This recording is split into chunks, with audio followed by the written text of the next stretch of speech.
우리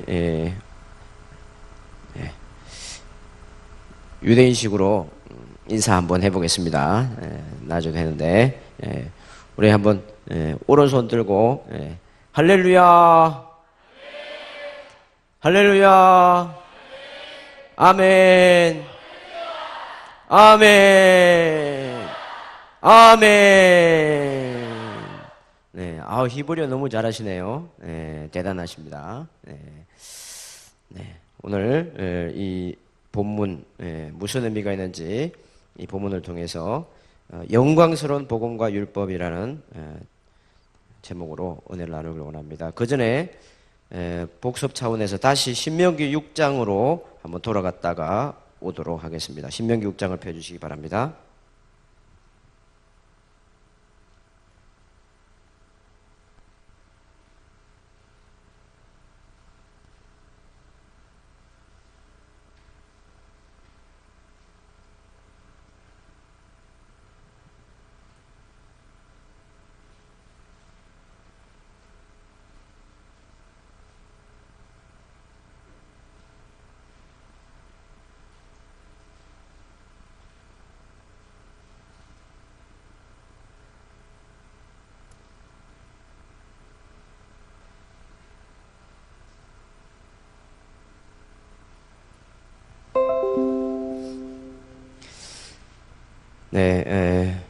저희들이 하나님의 말씀을 배울 때 지금 우리 계속해서 예수님께서 제일 중요하게 말씀해 주셨던 내용을 좀 확인하고 또 정리하고 있는데요.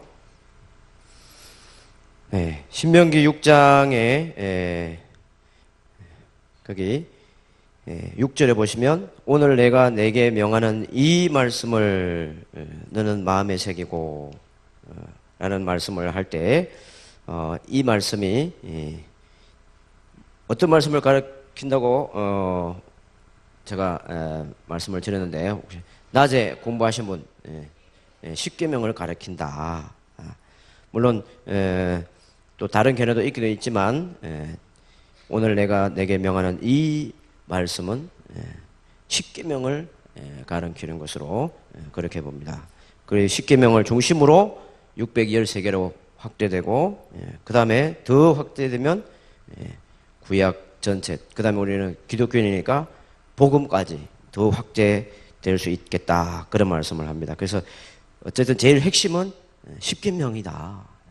십계명이 너무나 중요하다. 그리고 예수님 당시에 유대인들이 여기 이마에 테플린을 달고 손에 테플린을 달 때 그 속에 테플린 1, 2, 3, 4번 출애굽기 13장 1절에서 16절 내용 그 두 개 하고 여기 신명기 6장 4절에서 9절 그리고 11장 13절에서 21절 그렇게 네 개를 넣기도 하면서 십계명도 같이 넣었다라는 것을 말씀을 드렸습니다. 그만큼 십계명이 중요합니다. 그래서 한번 5장으로 한번 넘겨볼까요? 5장으로.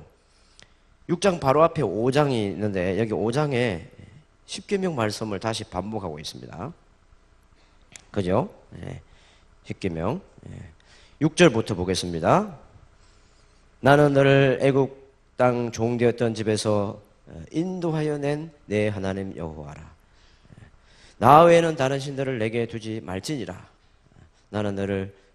나는 자기를 위하여 새긴, 너희는 자기를 위하여 새긴 우상을 만들지 말고, 이렇게 해서 쭉 십계명 말씀을 이어가는 걸 볼 수 있습니다. 자, 그 다음에 이게 원래 이제 이걸 반복하는 거, 신명기는 마지막에 모세가 반복하는데 그 첫 번째 말씀은 어디냐면은 어디 있죠? 출애굽기 20장. 이걸 외워보시면 좋겠습니다. 출애굽기 20장으로 또 가보겠습니다. 똑같은 말씀이 출애굽기 20장 있는데 신명기 5장 출애굽기 20장에 이렇게 기록되어 있는데요. 다시 여러분 아이들하고 외울 때는 신명기 5장 외워도 좋겠지만 십계명 외울 때는 첫 번째 기록했던 그 20장 출애굽기 20장 말씀을 암송하면 좋겠습니다. 그래서 출애굽기 20장으로 넘어가 봅니다. 자, 1절 보시면 하나님이 이 모든 말씀을 말씀하여 이르시되 나는 너를 애굽 땅 종되었던 집에서 인도하여 낸 하나님 여호와라 라고 했어요. 그래서 첫 번째는 너는 나 외엔 다른 신들을 내게 두지 말라. 이렇게 쭉 나가는데 여러분 십계명 외우시는 분 한번 잘 곰곰이 한번 생각해 보세요. 여러분 제1계명은 주로 어떻게 여러분 외우셨어요? 이거 3절이 그죠? 너는 나 외에는 다른 신들을 내게 두지 말라. 근데 여러분 곰곰이 읽어보면 여러분 이게 성경에는 우리 성경에는 이게 첫 번째 제1계명, 제2계명 이렇게 정확하게 메모가 안 돼 있어요. 그죠?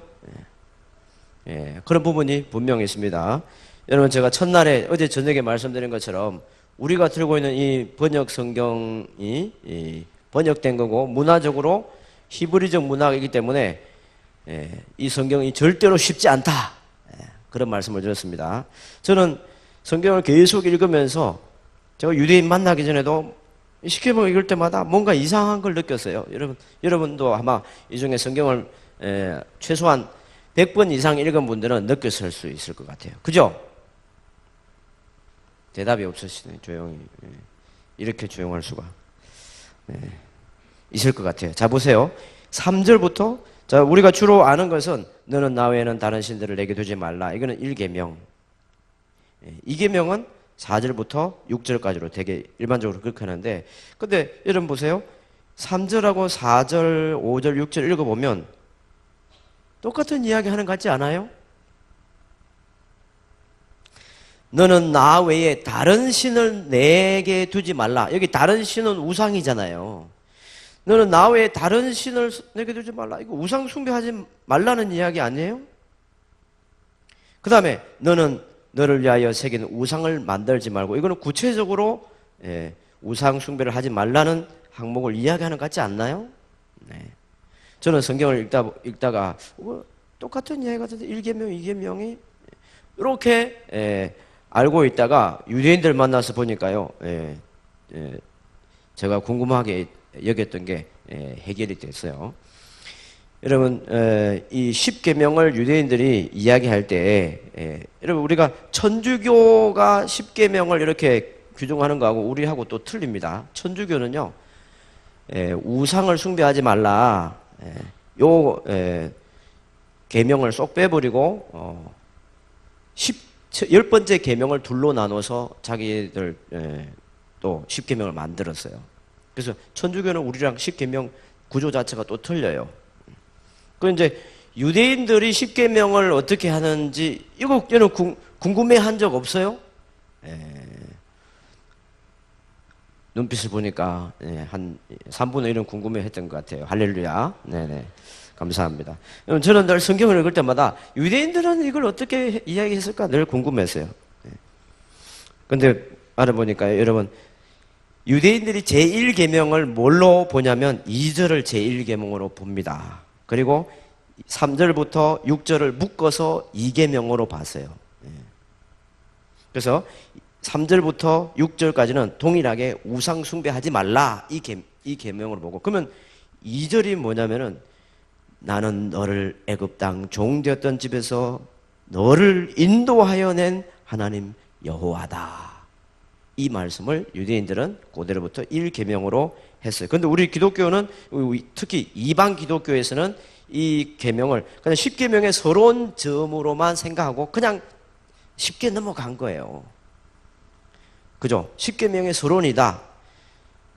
근데 유대인들은요, 제1계명을 굉장히 또 중요하게, 왜? 첫 번째 계명이니까, 10계명 중에 첫 번째 계명.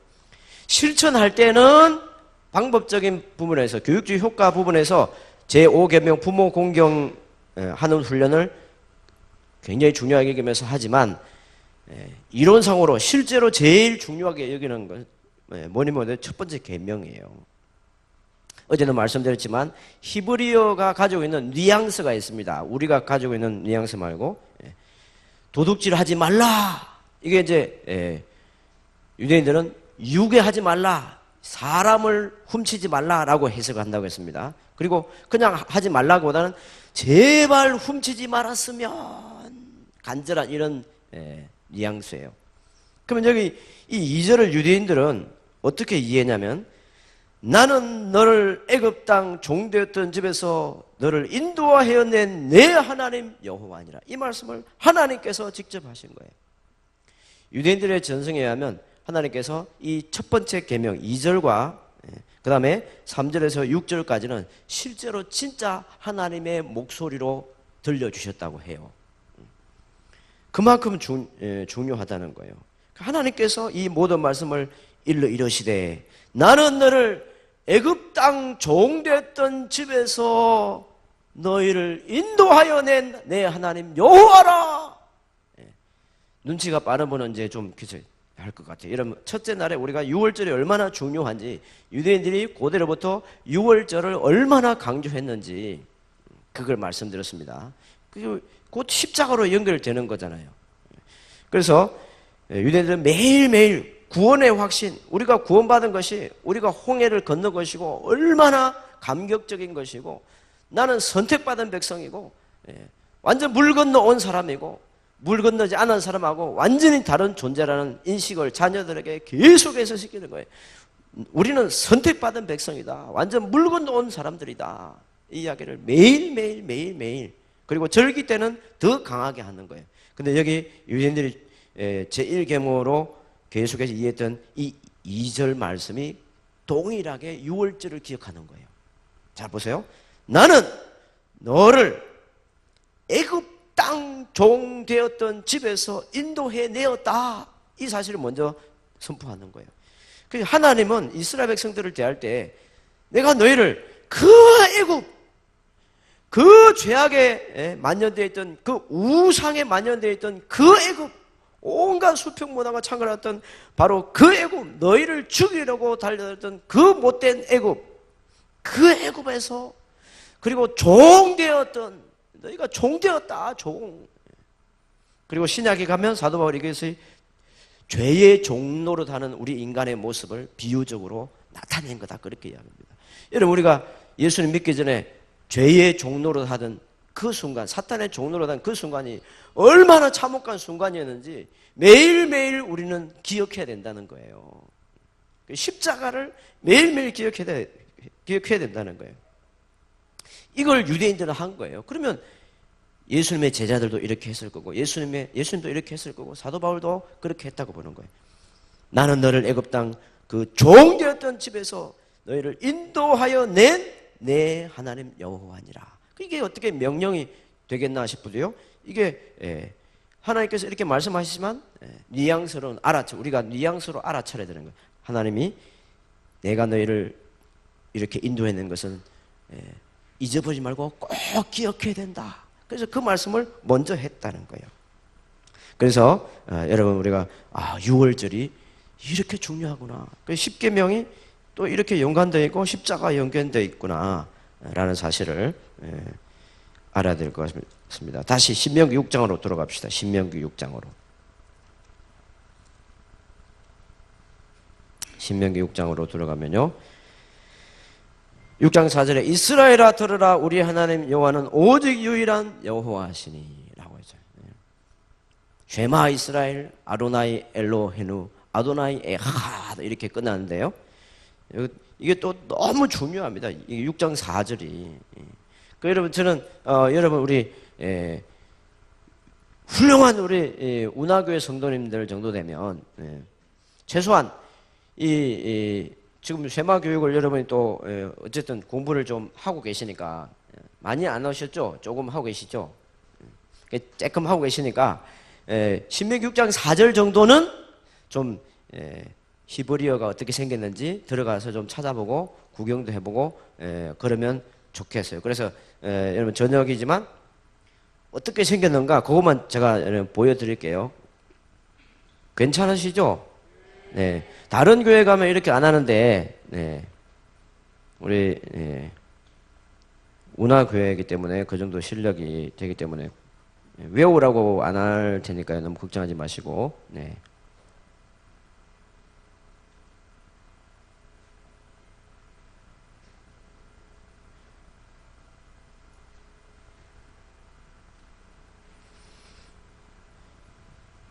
여기 이 4절 말씀을 보면요. 첫 번째 단어가 쉐마, 쉐마 이스라엘 이렇게 시작되고 마지막에 에하드 이렇게 시작되는데요. 구경을 이제 좀 드리도록 하겠습니다.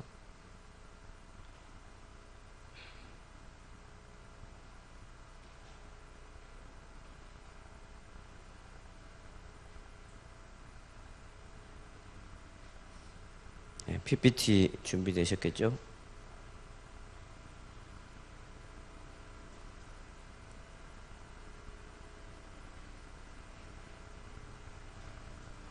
신명기 6장 4절인데요. 이렇게 쉐마 이스라엘 아도나이 엘로힘 아도나이 에핫. 히브리어는 오른쪽에서 왼쪽으로 이렇게 쓰고 있습니다. 근데 유대인들은 옛날부터 여기 첫 번째는 쉐마 할 때 이 첫 번째 쉐마의 마지막 단어 이 단어 아인이라는 단어를 크게 쓰는 전통이 있습니다. 그리고 모세 때부터 그렇게 모세 때부터 썼대요. 그 다음에 마지막 단어 에하드 이 하나라는 단어인데요. 이 하나라는 단어 끝에 달렛이라는 단어가 있는데 이걸 또 크게 썼어요.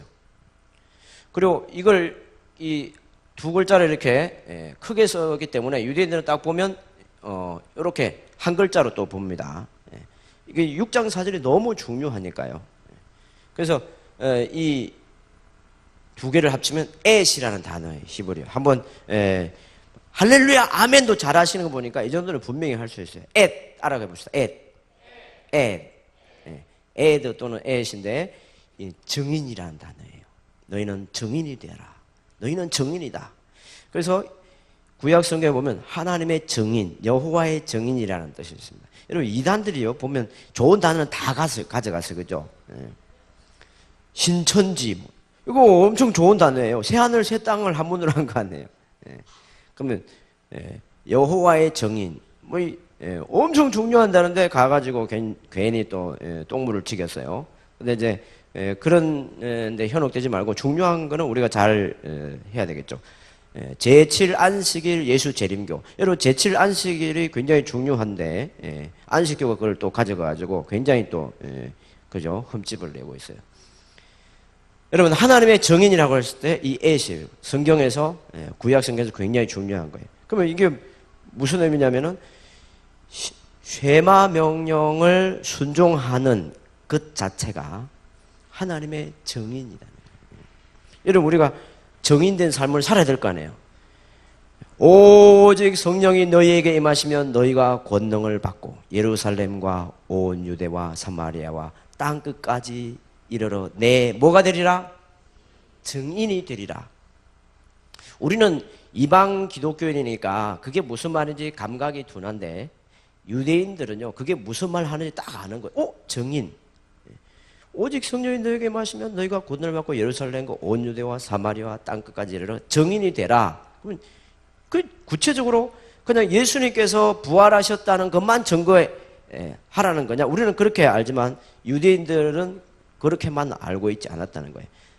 예수님이 메시아라는 사실을 전했을 뿐 아니라 그러면 예수님 메시아라는 사실을 믿은 다음에는 그러면 구체적으로 어떻게 삶을 살아야 되느냐라는 것을 삶으로 보여줬다는 겁니다. 여러분 베드로가 그렇게 했을 거예요. 야고보가 그렇게 분명히 했을 겁니다. 그들이 유대인이었으니까요. 그냥 입으로만 그냥 대충 떼우고 말 사람들이 아니에요. 그들이 유대인들이었어요. 그래서 그 쉐마 명령에 의지해서 하나님을 정말 어떻게 구체적으로 사랑하는지 메시아를 이렇게 사랑하는 삶은 어떻게 사는 건지 보여준 거예요. 정말 뜨겁게 사랑했잖아요. 예수님의 12제자들이 목숨을 다하여 정말 사도 요한 빼고 다 순교했잖아요. 목숨을 다하여 하나님을 사랑해서요.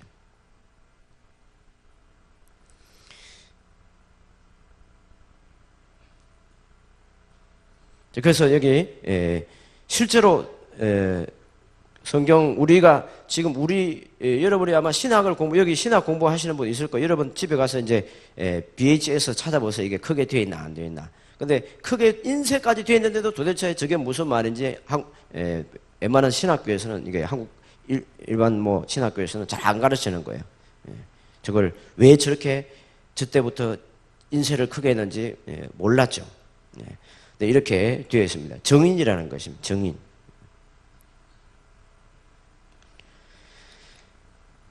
자, 이제 마태복음으로 가보겠습니다. 마태복음 28장.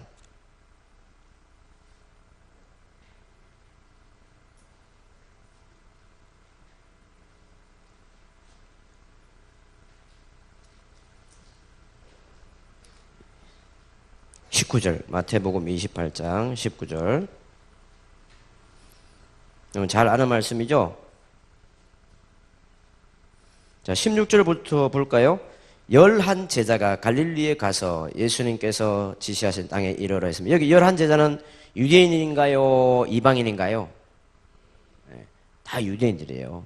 11 제자는 다 유대인들이에요. 예수님을 뵙고 경배하나 아직도 의심하는 자들이 있더라. 예수님께서 나와 말씀하여 이르시되 하늘과 땅의 모든 권세를 내게 주셨으니 그러므로 너희는 가서 모든 민족을 제자로 삼아. 자, 우리가 낮에 오신 분들 배우는데 쉐마 명령이 신명기 6장 그 말씀이 단순히 내 자녀에게만 말씀을 뭐 전수해라 그것만 이야기하는 게 아니라고 했어요. 쉐마 3단계 말씀을 들었습니다. 우리 저녁에 오신 분을 위해서 한 번 더 하겠습니다. 쉐마 3단계 1단계는요. 누구예요? 나에게 하나님의 말씀을 나에게 내가 순종하는 거예요. 먼저 내가 순종. 나에게. 그 다음에 누구에게? 자녀에게. 그 다음에 이웃에게.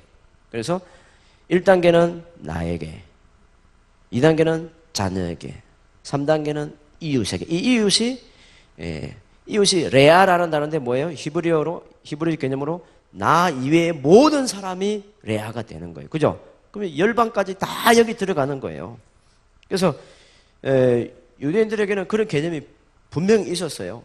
그래서 원래 하나님께서 유대인들을 제사장 나라로 불렀던 목적도 열방의 정인이 되는 게 목적이었어요.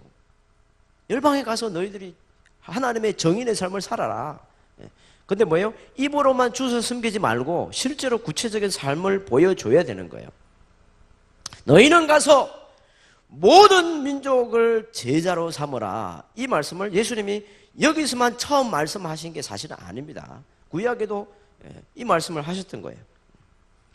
제사장 나라로 삼았다는 것 자체가 그냥 모든 민족을 제자로 삼아 아버지와 아들과 성령님의 이름으로 세례를 베풀고 내가 너에게 분부한 모든 것을 가르쳐 지키게 하라. 그게 모든 것에 동그라미 하십시다. 모든 것. 이 모든 것 안에 예수님의 그 복음의 메시지도 있지만 10계명 말씀이 핵심이 되었을 거고 거기서 613개 율법으로 확산되고 구약으로 확산되는 걸 여러분 아셔야 됩니다. 내가 너에게 분부한 모든 것을 가르쳐 지키게 하라. 이렇게 되는 거예요. 볼지어다 내가 세상 끝날까지 너희와 항상 함께 있을 것이라. 이렇게 되는 거죠. 자, 그 다음에 사도행전 1장 8절 가겠습니다. 펴주십시오. 사도행전 1장 8절. 사도행전 1장 8절.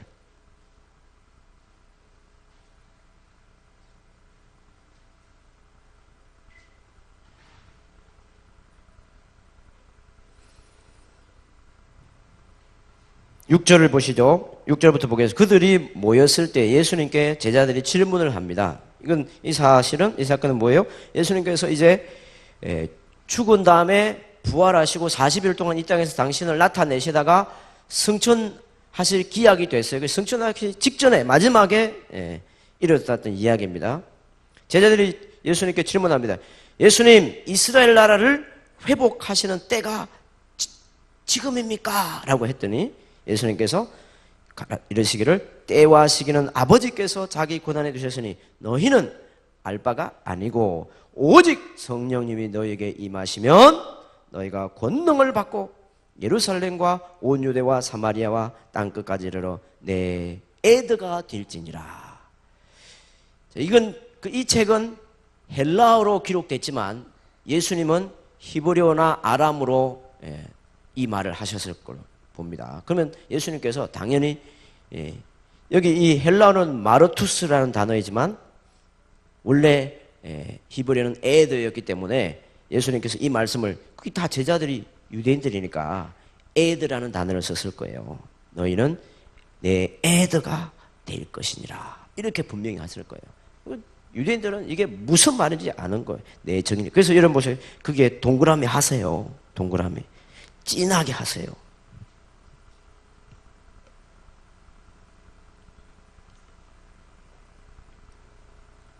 그래서 여러분 우리가 하나님의 말씀을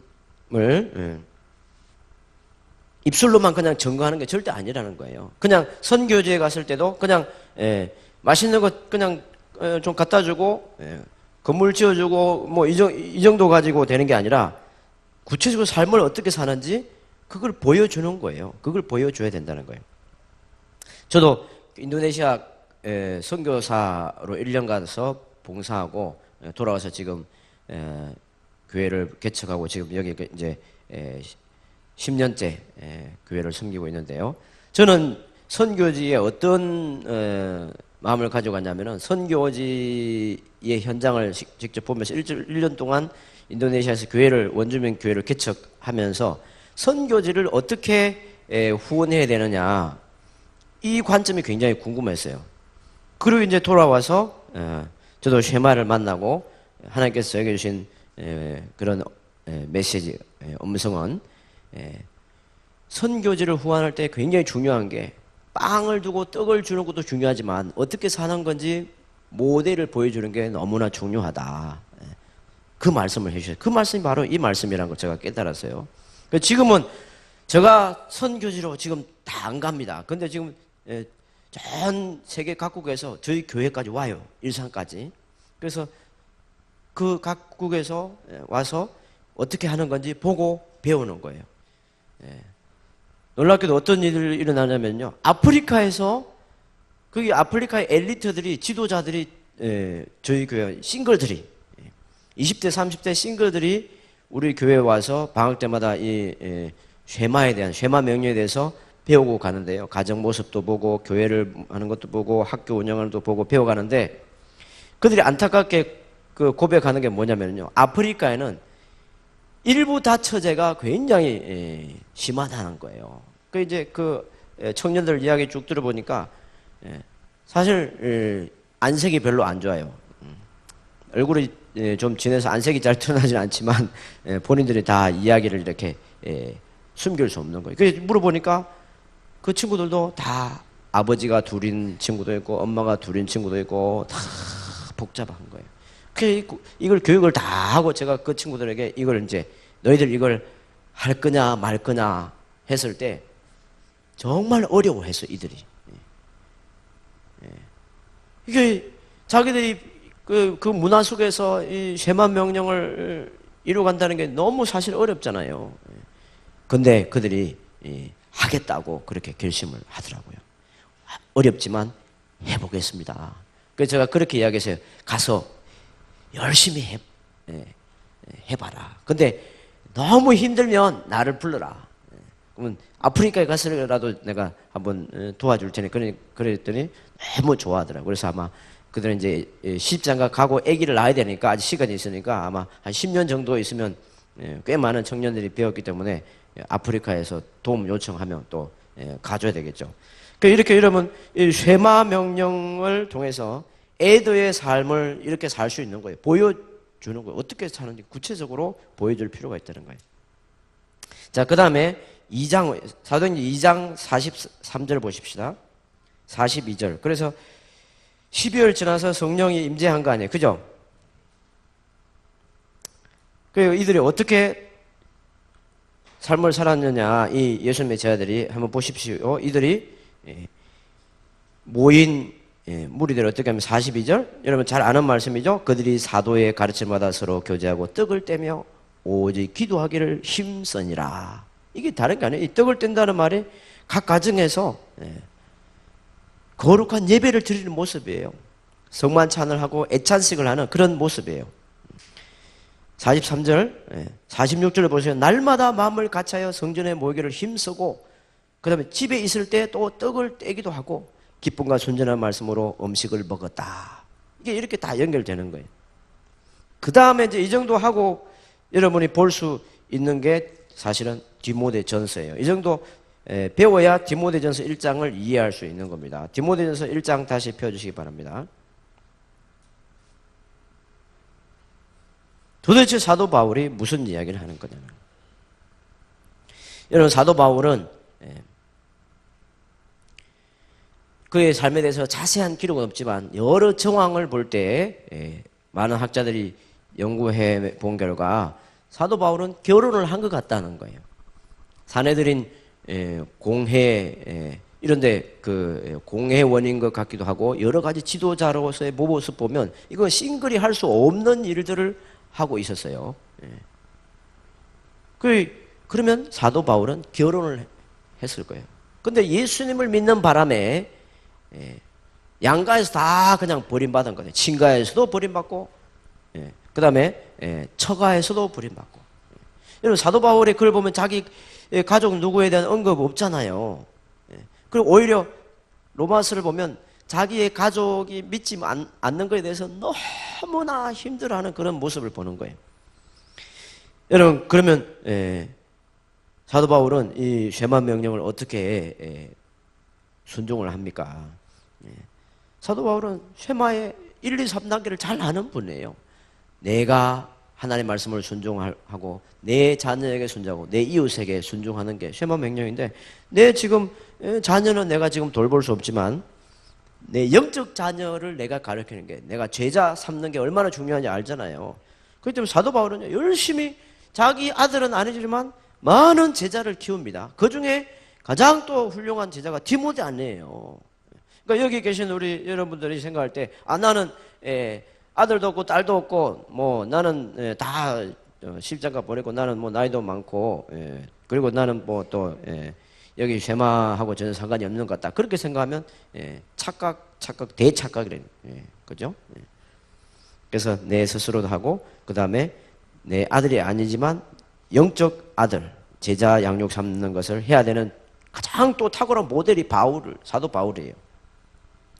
그리고 이 디모데전서는 사도 바울의 거의 말년에 기록된 거죠. 후서는 거의 이제 유언장 것 같고, 에베소에서 첫 목회를 시작한 디모데에게 목회를 어떻게 하기를 바라는 마음에서 사랑하는 마음으로 목회 지침서로 기록된 책이 이 디모데전서인데요.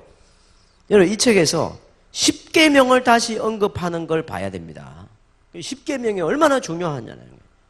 그래서 여러분이 쉐마 명령을 또 순종해보고 쉐마 교육을 또 해보고 이렇게 하기 위해서 제일 먼저 사실 해야 될 게 출애굽기 20장 외우는 거예요.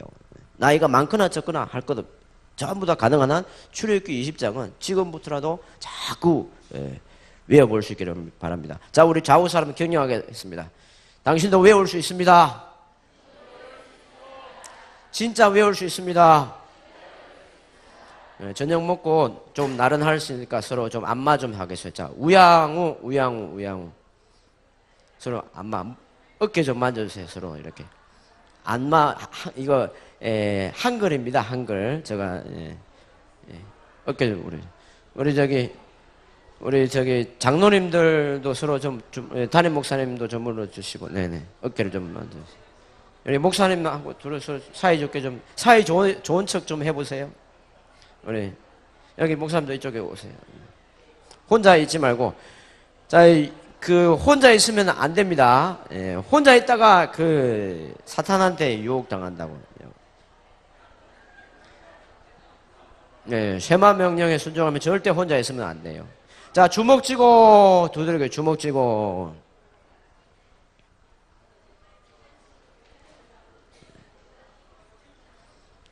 시원하게 마음을 다하여 두드리시고, 뜻을 다하여 주무시고, 힘을 다하여 두드려 주세요. 자, 그 다음에 반대로 돌겠습니다. 왼쪽으로 또. 은혜를 갚아야죠. 은혜를 갚아야 됩니다. 자, 이렇게 주물러 주세요. 시원하게 이렇게. 은혜를 갚아야 됩니다.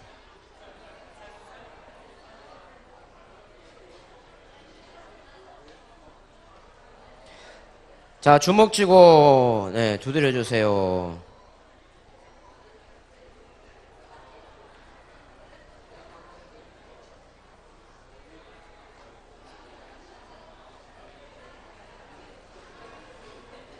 주먹 쥐고 자, 마음을 다하겠습니다. 목숨을 다하여 힘을 다하여 두드려 주세요. 힘을 다하여.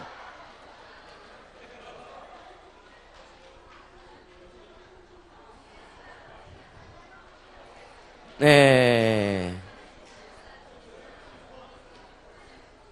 자, 저를 따라 합시다. 나도,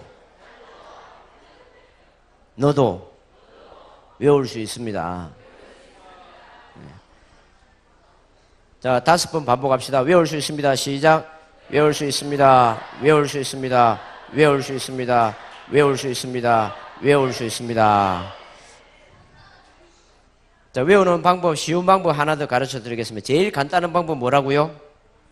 예, 돈을 쓰는 거예요. 예, 서로 돈을 써도 돼요. 부부지간에 당신 외우면 20만 원 줄게. 예. 그러면 저쪽도 당신도 외우면 내가 20만 원 줄게. 둘 다 외우면 쌤쌤이잖아요. 예. 그럼 자녀지가 부자지간에도 아버지 외우면 아들이 20만 원 줄게요. 외우세요. 아버지는 아들, 야, 니 외우면 20만 원 줄게. 이러면 둘 다 외우면 쌤쌤이잖아요. 예. 근데 우리가 계속 배운 바대로 단순히 돈 욕심으로 외우는 건요, 이틀만, 3일 좀 지나면 가물가물 하다가 일주일 지나면 싹 없어져요. 그게 이제 문제입니다. 그래서 제일 좋은 거는 출애굽기 20장을 가지고 질문을 만드는 거예요. 출애굽기 20장과 10계명만 가지고 질문을 엄청나게 많이 만들 수 있습니다. 수백 개를 만들 수 있어요. 그러면 이제 우리 운하교에서 그런 걸 할 수 있어요. 프로그램으로 10계명 가지고 질문 만들기 컨테스트 뭐 이런 거 어떨까요? 우리 목사님들. 예? 그 상금을 막 기둥 뿌리를 걸고 막 하는 거예요. 여러분 그렇지 않아요? 우리가 배운 바에 이렇게 중요한 건데 이게 눈에 보이는 집을 짓는 게 더 중요합니까? 눈에 안 보이는 영적 집을 짓는 게 더 중요합니까? 네, 영적 집이 더 중요하잖아요. 기둥 뿌리를 뽑아서라도 그런 컨텐츠들은 할만하잖아요. 그래서 도네이션도 받고 해가지고 아주 뭐 거창하게 10계명 질문 만들기 해가지고 그걸 한번 해보죠. 대대적으로. 그러면 제가 볼 때요. 이렇게 머리수가 많은데 목사님 안 그래요? 그죠? 이렇게 머리수가 많은데 모이면 탁월한 질문이 그 중에 나올 것 같아요. 그러면 그 질문들을 또 탁월한 질문 100개를 뽑아요. 그 중에서. 그 탁월한 질문 100개를 뽑아서 그걸 다 복사해가지고 또 나눠주는 거예요. 그 질문을 하는데 질문만 하지 말고 뭘 하면 좋다고요? 뭐라고 오늘 배웠죠? 그냥 질문은 하지 말고 자기 생각을 기록하면 더 좋은 거예요. 자기 질문 적고 자기 생각을 적으면 좋은 거예요. 그까지 하면 더 좋은데 사실 좀 힘들 거예요. 그건 내년에 하고 자기 생각 기록하는 거는 또 자기 생각 기록하라니까 벌써 이제 목사님부터 이제 낙심되는 것 같아요. 안 그래요? 괜찮아요. 그러니까 성도님들은 낙심될 수 있으니까 질문만 만들어요. 질문만 만들어도 성공하니까 그렇게 한번. 그래서 질문을 만들고 다른 사람이 질문을 만들고 보면요. 정말 이런 질문이 가능한가 싶을 거예요. 특히 저 경우는 애들이 질문을 참 창조적으로 기가 막힌 질문들을 많이 만듭니다. 주로 사실은 죄송하지만 그 어른들은 이렇게 아는 게 너무 많아가지고 더 이상 좋은 질문이 좀 안 나오기도 해요. 근데 애들은 너무 모르는 게 많아서 정말 어른들이 상상하지 못했던 참 너 정말 엉뚱하다 할 정도로 그런 기상천외한 질문이 나오는 거예요. 근데 여러분 유대인들은 그 엉뚱하다라는 게 칭찬이에요. 그게 유대인들이 창조적인 아이디어를 엉뚱하다 그런 그 후츠파라는 그런 의미가 그런 후츠파라는 단어가 엉뚱하다, 당돌하다, 창조적이다 그런 의미가 있어요. 그래서 유대인들은 굉장히 엉뚱하고 창조적인 당돌한 그런 질문들을 굉장히 격려하고 칭찬합니다. 그래서 10계명을 가지고 전 교인이 질문을 만들어봐서 100개 뽑아서 다 돌리고 보면 이게 엄청날 것 같아요. 그러면 그렇게 디베이트를 한 다음에 그 다음에 이제 외우면 더 잘 외워집니다. 그냥 외우자 해서 시작해서 외우면 사실은 이게 마음에까지 잘 안 외워질 거예요. 그래서 한 절을 외우고 두 번째 줄 외우는데 한 절이 또 기억에 사라져. 두 절 외우고 세 절 까먹고 막 그런 일들이 생깁니다. 그래서 디베이트를 하고 나서 외우면 정말 잘 외워지는 거예요. 한번 해보세요. 그래서 10계명을 외워요. 그렇게 10계명이 중요한 거예요. 한번 확인해 보겠습니다. 사도 바울이 뭐라고 하는지.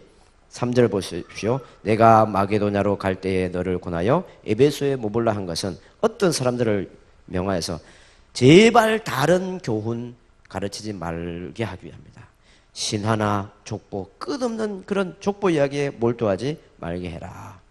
그 나쁜 유대인, 좀 못된 유대인들은 이런데 신화나 전설이나 그 끝없는 족보 이야기에 몰두하는 그런 유대인들이 있었어요. 이런 것들은 오히려 믿음에 있는 하나님의 경륜을 이론보다 도리어 변론을 내는 것이라.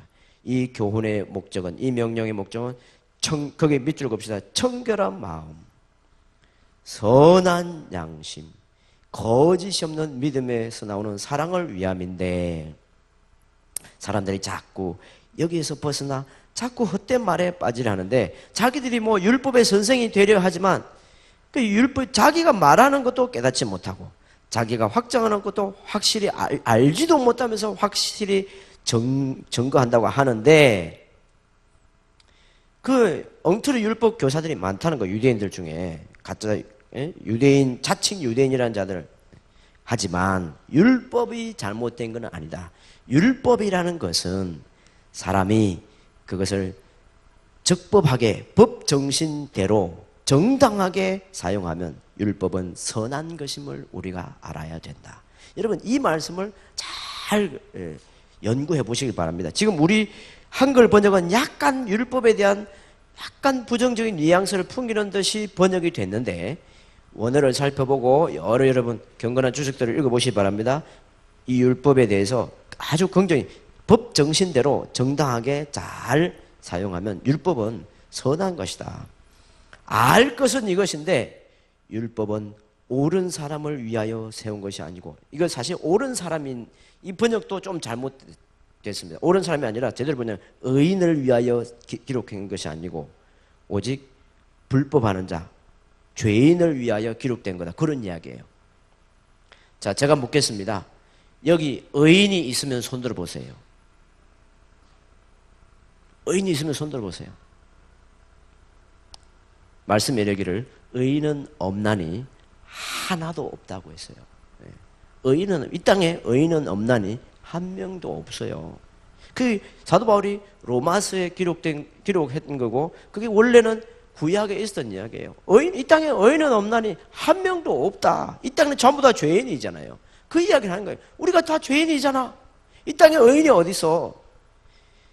알 것은 이것인데 율법은 의인을 위하여 기록된 게 아니라 죄인을 위하여 기록된 거냐 하면서 이야기를 쭉 하는데, 그 내용이 다 십계명이에요. 그 순서에 의하면 십계명을 이야기하는 거예요. 잘 보세요. 불법하는 자와 이걸 불법하는 자는 1계명과 연관됐습니다. 이제 저 설명을 듣고 다음에 이제 집에 돌아가서 앞으로 깊이 연구해 보세요. 복종하지 아니하는 자는 2계명과 연관됐어요. 경건하지 아니하는 자는 3계명과 연관되어 있습니다. 거룩하지 아니한 자는, 그리고 망령된 자는 4계명과 연관되어 있습니다. 아버지를 죽이는 자와 어머니를 죽이는 자, 이건 5계명과 연관되어 있습니다. 자, 여러분 보세요. 이것도 참 재미있는 건데요. 왜 아버지와 어머니를 공경하지 않는 자라고 하지 않고 아버지와 어머니를 죽이는 자 이렇게 이야기했을까요? 여러분, 십계명 공부 이제 자세히 해보기 바랍니다. 이게 히브리어가 굉장히 재미있는 언어인데요. 이제 5계명이 뭐라고요? 5계명이 내 부모를 공경하라. 거기서 공경하라는 동사고 목적어가 뭡니까? 부모를. 그 다음에 6계명이 뭐예요? 살인하지 말라라고 되어 있는데, 사실은 거기 목적어가 없어요, 사실은. 누굴 죽이지 말라는 건가? 사실은 제대로 직역을 하면 살인하지 말라. 우리말로 보면 살인하지 말라 돼 있잖아요. 그러니까 그 인자가 목적어인 것 같은데 원어로 보면 그냥 죽이지 말라 돼 있어요. 죽이지 말았으면 돼 있는데 동사만 사실 있는 거예요. 그러면 목적어는 어디 있을까요? 제일 가까이에 있는 게 일단 기본 목적어일 가능성이 많아요. 그러면 6계명 제일 가까이 있는 목적어는 5계명이에요. 내 부모를 공경하라. 내 부모를 죽이지 말라. 내 부모를 간음하지 말라. 여러분 부모 간음하는 사람도 있나요? 왜 없어요? 가나안 땅에는 있었어요. 애굽 땅에도 있었고요. 그래서 부모의 하체를 보지 말라. 부모의 하체를 드러내지 말라. 그런 명령이 사실 그 이야기예요. 여러분 유대인 이야기를 읽어보면 유대인들은 다 알고 있어요. 우리는 잘 모르는 게 많아서 그렇지. 우리는 모르는 게 너무 많아요. 여러분 노아가 이 포도주를 너무 좋아했대요. 유대인 이야기를 읽어보면 노아가 홍수 이후에 포도주를 너무 좋아했어요. 그래서 노아 홍수 이전에는 포도 농장이 없었대요. 그래서 노아가 너무 포도주를 좋아해가지고 아예 포도 농장을 만들었는데 이 세상에서 제일 처음으로 포도 농장을 만든 사람이 포도원을 만든 사람이 노아라고 합니다. 그래서 노아 할아버지가 한 번은 너무 포도주를 많이 드셔가지고 그냥 기분이 좋아가지고 텐트 안에서 그냥 좀 더웠는지 빨개 벗고 누워 있었다는 거 아니겠어요? 근데 거기 누가 들어왔어요? 가나안의 아비 함이다. 그렇게 가나안의 아비 함이다. 함이 들어와서 정상적으로 하면 율법에 하면 아버지의 하체를 보면 안 돼요. 그리고 만약에 혹시 봤을지라도 논리해서는 안 되고 빨리 덮어드리고 했어야 되는데 얘가 밖에 나가면 이게 애기가 아닙니다. 그 함이요, 애기가 아니에요. 그 당시 나이를 추적해보면 98세예요. 알 거 다 알만한 어른이죠. 함이 98세라니까요. 98세 함이 그렇게 철없이 자기 아버지 노아를 조롱하는 거예요. 그래서 밖에 나가서 막 떠벌렸어요. 그러니까 셈이 탁 사태팍을 하고 이불을 탁 들고 뒷걸음쳐 들어가면서 여러분 이 유대인들은 이 노아의 이 이야기를 굉장히 자녀에게 강조해서 가르칩니다. 근데 저도 저희 딸들에게 이걸 엄청 강조를 많이 했어요. 절대 아버지의 하체를 보려고 해서도 안 되고 또 혹시 볼지라도 조롱해서도 안 되고 빨리 덮어줘야 되고 막 이런 이야기를 어려서부터 늘 반복 교육을 했습니다. 그래서 제가 살다 보니까요. 이게 효과가 많더라고요. 저희 집에는 전부 다 자매들만 있어요. 그러니까 저만 형제잖아요. 그러니까 제가 얼마나 불편한지 몰라요. 근데 제가 우리 자매들 교육을 너무 잘 시켜줘가지고 아빠가 화장실에 들어가면 절대 don't touch. 그러니까 조심하고 아빠가 좀 이렇게 옷을 갈아입는다든지 그러면 딱 물러가지고 얼마나 이게 그 이야기를 왜냐면 제가 어릴 때부터 우리 딸들한테 노아 이야기 그걸 붙들려준 거예요. 그래서 셈이 아빠가 그렇게 실수하고 있는데 부끄럽게 조롱하지 않고 뒤로 가가지고 이렇게 이걸 덮어주는데 그 누가 한 명이 또 따라왔어요. 누가 따라왔어요? 야벳이 따라왔대. 이불 하나 거들고 이렇게 해가지고. 근데 유대인 이야기를 보면 야벳이 첫째 아들이라고 그럽니다. 근데 영성은 셈이 뛰어났다고 그래요. 그래서 셈이 되는 거예요.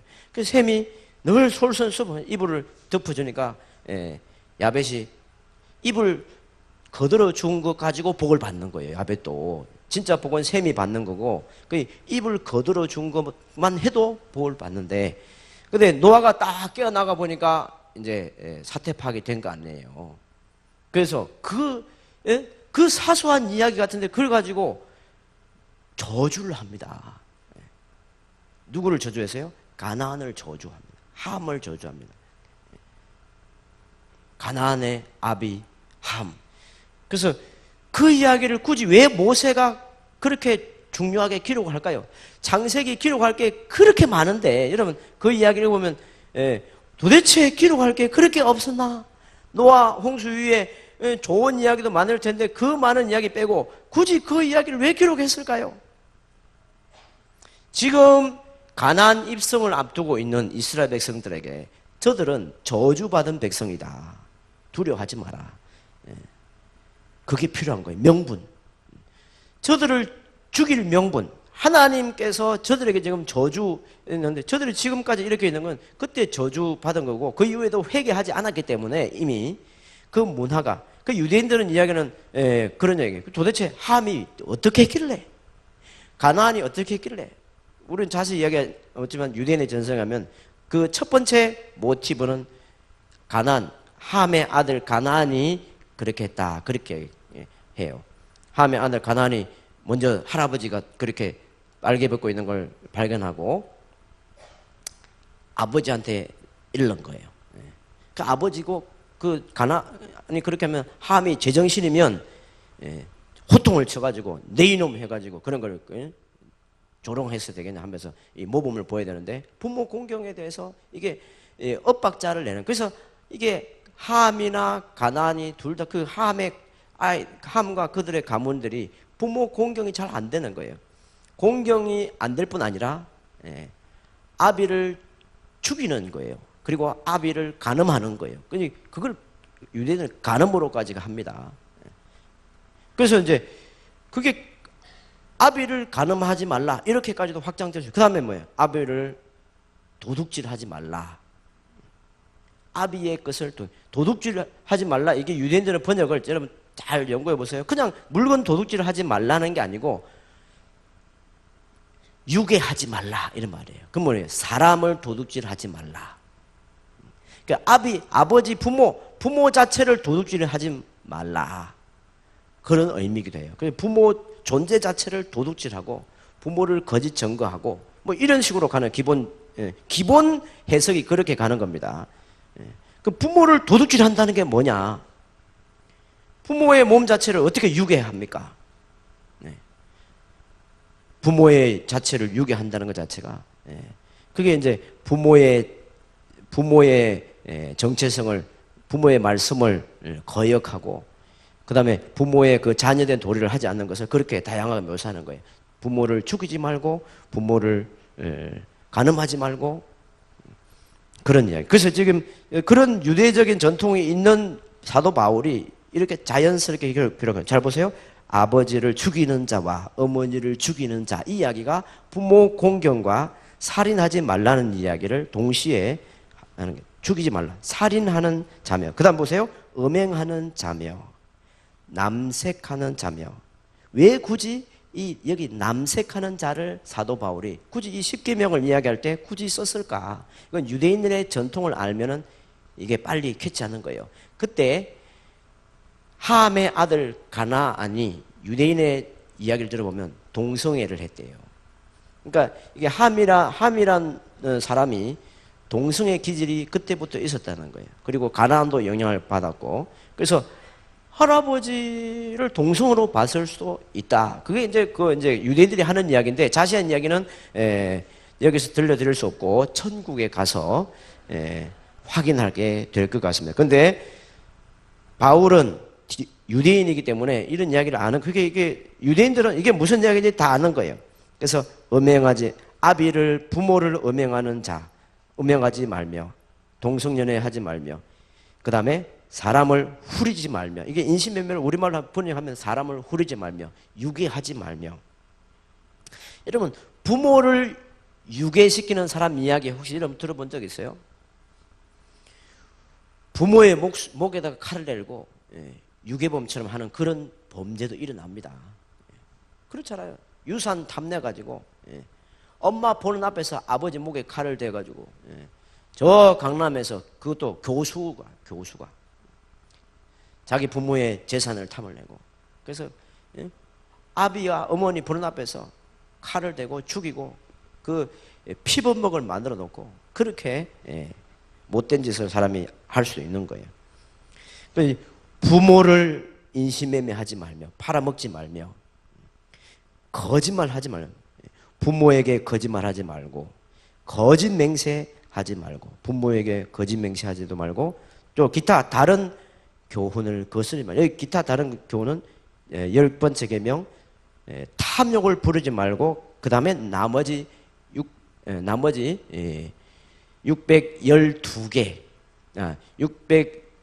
602개 그죠? 613개에서 10계명을 빼니까 613개죠 그죠? 603개 13개 빼기 10은 얼마예요? 603개 맞아요? 603개 단 전체를 이야기하고 이를 썼을 걸로 보는 거예요. 이 교훈은 보세요. 11절에 이 교훈 동그라미 하세요. 이 교훈이 곧 10계명을 중심으로 하는 율법 전체를 가리키는 이 교훈은 나에게 맡긴 것이다. 이게 뭐냐? 말씀 맡은 자라는 개념이 여기 똑같이 나옵니다. 말씀을 맡긴 자. 여러분 이 개념도 잘 이해해야 됩니다. 말씀을 맡았다는 게 무슨 의미냐? 이건요. 제가 맡을게요 해가지고 맡는 게 아닙니다. 여러분 잘 아셔야 됩니다. 말씀은 누군가가 맡기는 거예요. 유대의 전통도 그렇고 원어를 잘 살펴보게 됩니다. 말씀 맡은 자, 누가 말씀 맡으면 제가 맡을게요. 그래서 맡는 게 아니고 말씀을 열심히 배우고 경건한 생활을 했을 때 엄마가 유대인의 전통을 보면 제를 예배 인도자로 가정 예배 인도자는 제입니다. 찍으면 그게 말씀을 맡기는 거고 자기는 말씀을 맡은 자가 되는 거예요. 수동형으로. 그래서 하나님께서 너에게 말씀을 맡긴다 하면 우리는 말씀을 맡은 자가 되는 거예요. 아무나 그래서 주인의 허락 없이 아무나 또 말씀 맡은 자가 될 수 없는 거예요. 그래서 이 말씀 맡은 자라는 개념도 참 무거운 말씀, 중요한 말씀이에요. 이 교훈은 나에게 맡기신 바, 내게 맡기신 바, 잘 보세요. 복되신 하나님의 영광스러운 복음, 그 복음을 따르는 것이다. 이렇게 이게 따르는 것이다라는 말이 복음과 일치하는 것이고 복음과 함께 가는 것이고 그런 의미예요. 그러니까 이 율법이 복음과 함께 가는 것이고 복음과 일치하는 것이고 복음을 따르는 것이다. 그 이야기를 하는 거예요. 그러니까 복음이 영광스러운 복음이 나타나는 게 그 구약의 율법이고 구약의 율법이 복음이고 똑같다는 이야기는 거예요. 어제 저녁에 여러분 6월절 이야기했죠.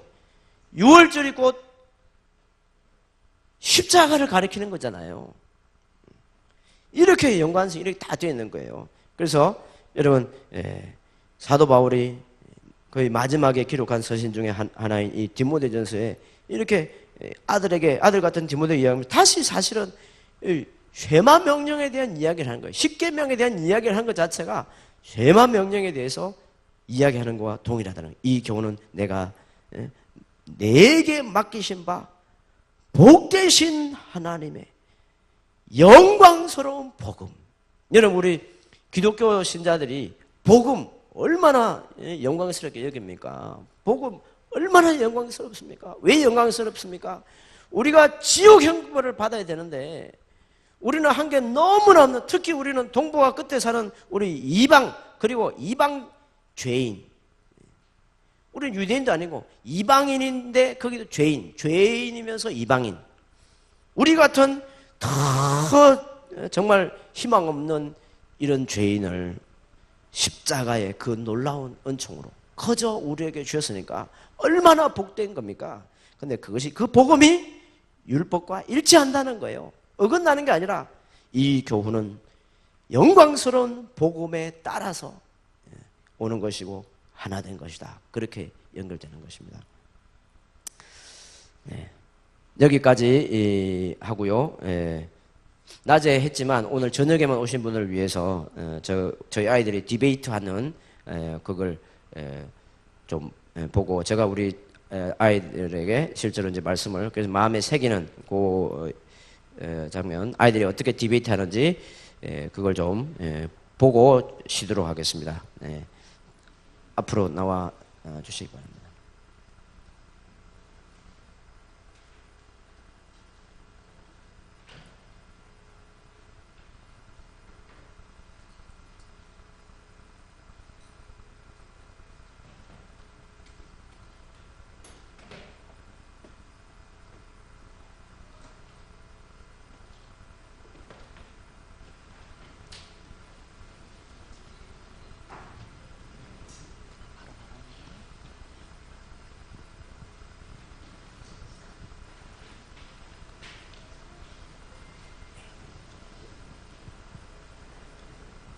자, 우리 제가 오전마다 우리 얘들하고 같이 이렇게 공부를 하는데요. 오전에 와서 얘들이 이제 9시 되면 교회에서 같이 모여서 체조 한 15분 정도 하고 매일 체조하고 그다음에 기도하고 찬양하고 그다음에 속독, 통독하고 1대1로 이렇게 디베이트를 해요. 1대1로 하는 게 굉장히 중요합니다.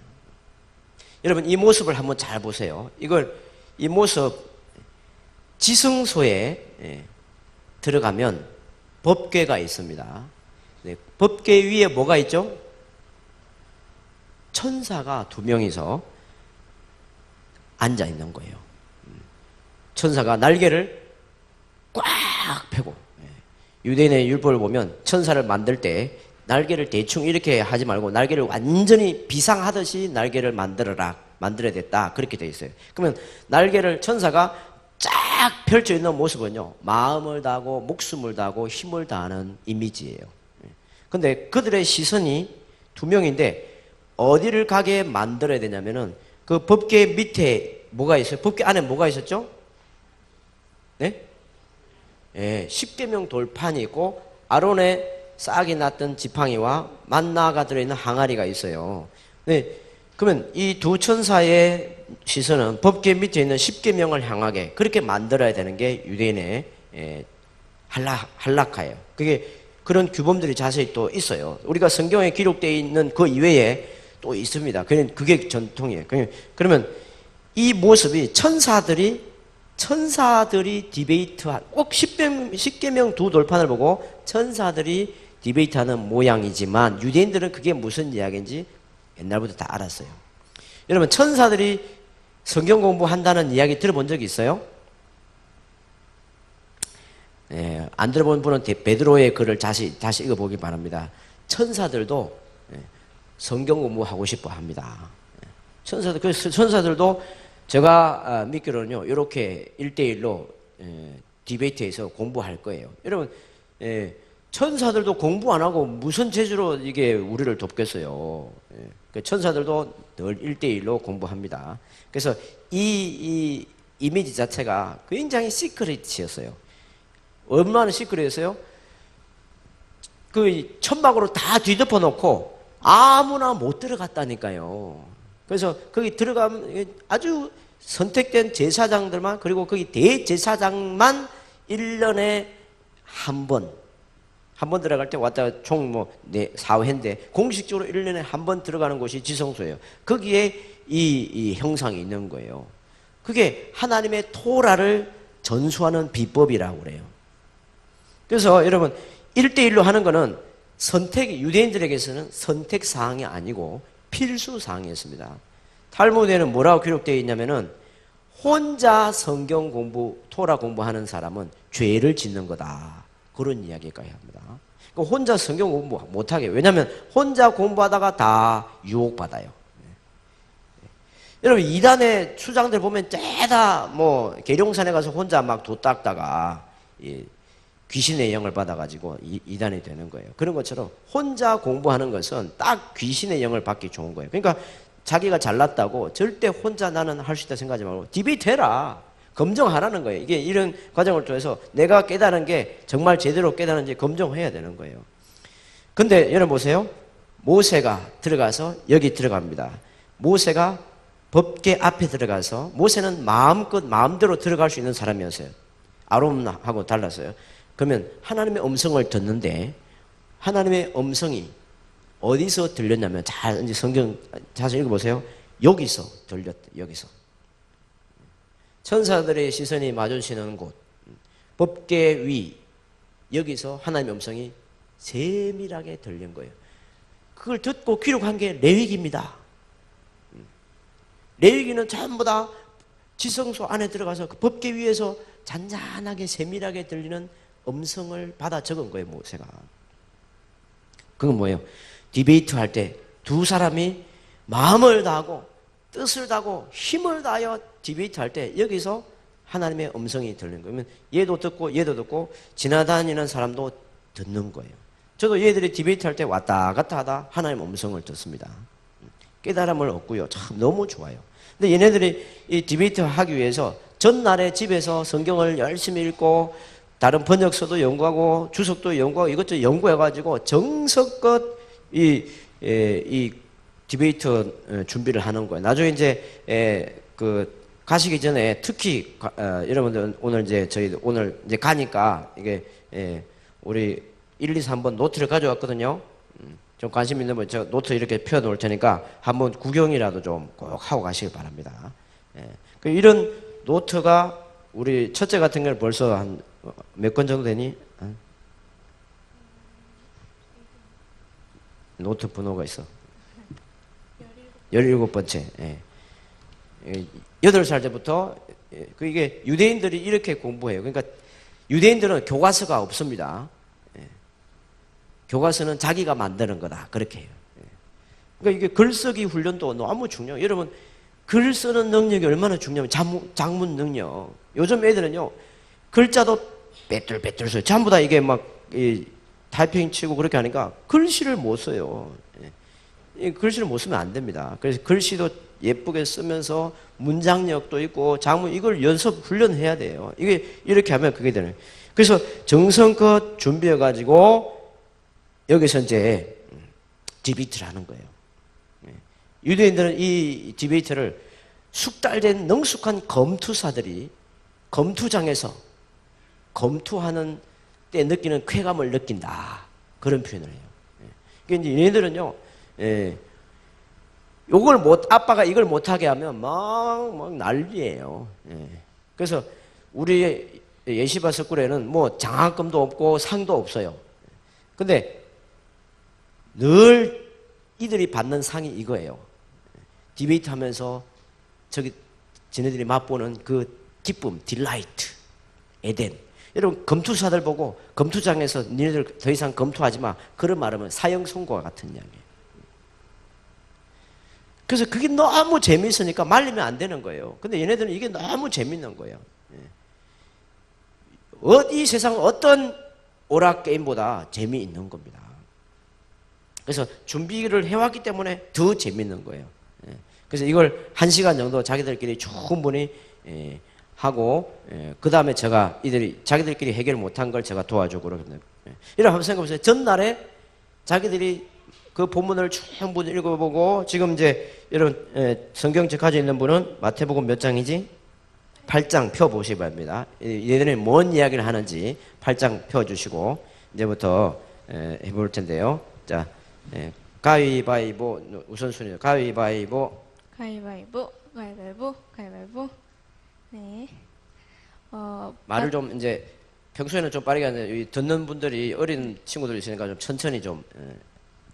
마태복음 8장 23절에서 34절 본문이죠. 본문 통독하셨나요? 3번? 네. 제가 읽었으니까 먼저 문단 나눈 거 설명해 드릴게요. 23절에서 27절이 바람과 바다를 잔잔하게 하시다. 그리고 28절에서 34절이 귀신 들린 2사람을 고치시다 라고 되어 있습니다. 네, 저도 그렇게 문단을 나눴고요. 네. 제가 정한 주제는 배에 풍랑이 닥쳤지만 예수님께서 바다를 꾸짖어 잔잔하게 하시고 돼지들에게 귀신이 들어가서 온 떼가 비탈로 내리달아 바다에 들어가서 물에서 몰사하게 됩니다.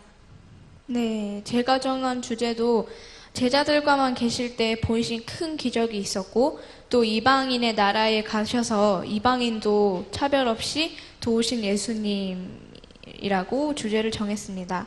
핵심 단어 혹시 3개. 첫 번째로는 믿음인데요. 그 이유는 이땐 아직 제자들이 믿음이 적어서 배에 풍랑이 덮쳤을 때 두려워하면서 예수님을 찾았습니다. 그리고 두 번째는 귀신입니다. 왜냐하면 예수님께서 2사람에게 들어간 귀신을 쫓아내셨기 때문입니다. 그리고 세 번째 돼지떼인데요.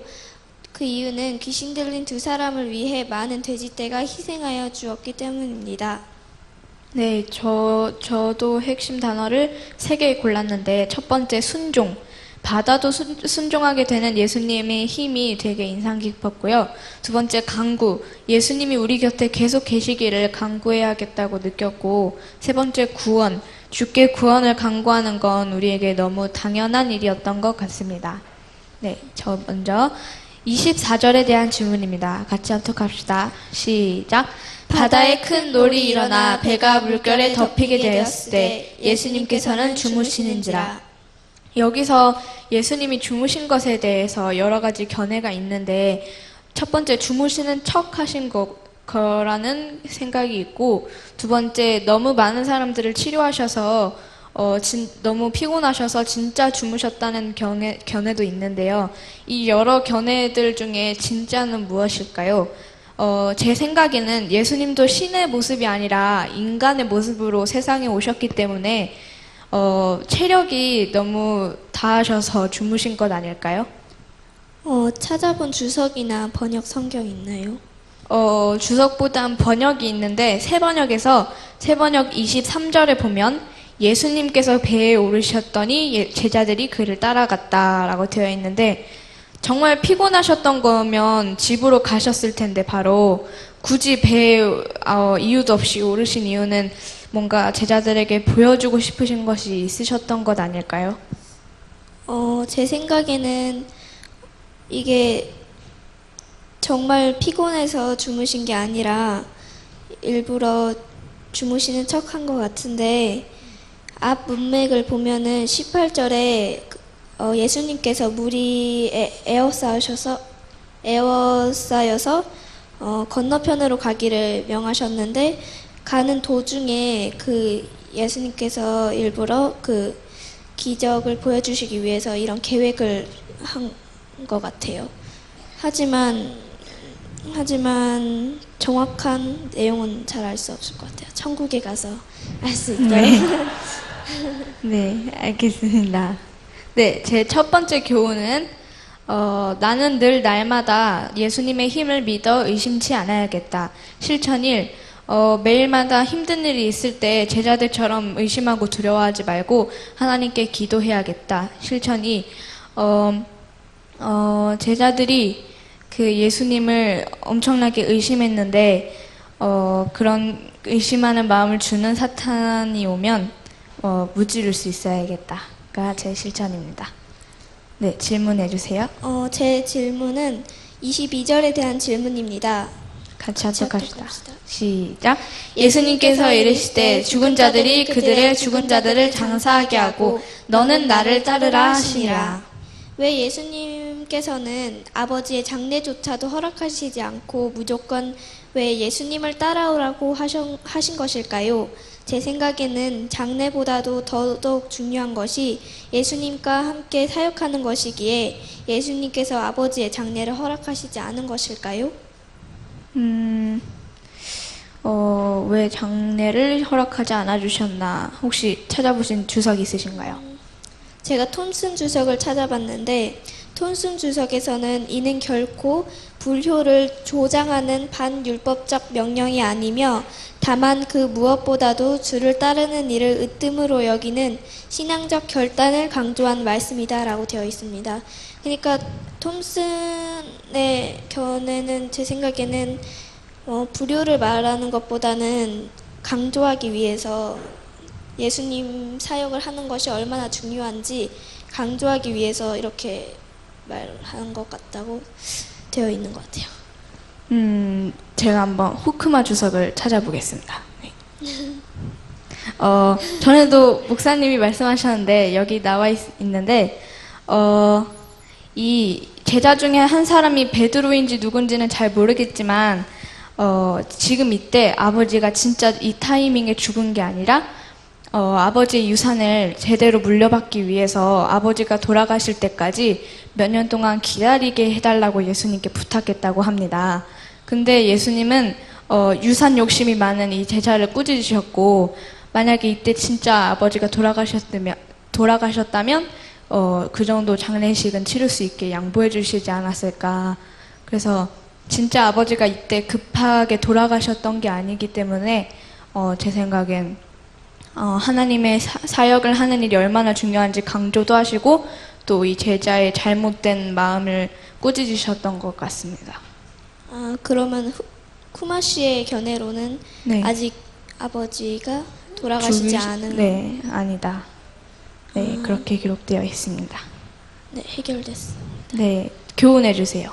제가 교훈 아버지의 제사도 중요하지만 예수님의 사역도 잘 할 수 있도록 노력해야겠습니다. 실천 1.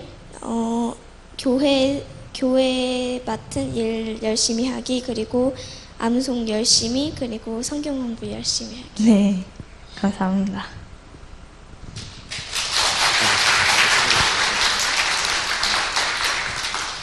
이게 이제 집에서 그냥 노는 게 아니고 학교에 와서 예시바에서 공적인 이제 디베이트를 하는 거예요. 이렇게 1대1로 정식으로 하는데, 경어를 써죠, 서로. 이 훈련도 굉장히 중요합니다. 이게 예를 갖춰서 이제, 디베이트를 하는 훈련을 하는데, 제가 해보면서 참 좋은 게요. 여러분, 제가 우리나라 옛날 서당 있잖아요. 서당에 클래스가 없었습니다. 우리나라 옛날 서당에서도 1학년, 2학년 이렇게 나누지 않고 형이나 동생 같이 늘 서당에 가고 그렇게 했습니다. 그게 사실은 유대인하고 비슷하고 좋은 거예요. 지금은 딱딱 1학년, 2학년, 3학년 나눠서 가잖아요. 그게 유대인 이야기도 그렇고 저 경험으로도 그렇고, 제가 일반 학교 다녀봤잖아요. 저희 사남이녀 형제가 있는데 그렇게 해봤는데요. 지금 우리 딸들을 키워보면서 느끼는 바는 학교에 가서 클래스를 1학년, 2학년 나눠서 하는 게 형제 우애를 쌓을 수 있는 엄청난 시간적 손해를 끼친다라는 거예요. 저 위로 형님이 3분 있고 누님이 2분 있지만 학교를 같이 한 반에서 공부해 본 적이 없어요. 그러니까 세월이 흘러갈수록 제가 느낀 게요. 더 가까워지는 게 아니라 더 멀어지는 거예요. 근데 하나님께서 저에게 4명의 딸을 주셨는데요. 저는 이 딸들을 세상에 빼앗기고 싶을 마음이 없는 거예요. 저한테 주셨잖아요. 저희 부부에게 맡겨주셨잖아요. 이 4명의 자매들을.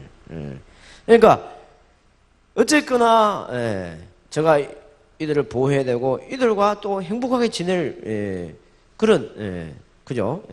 자격이 있는 거예요.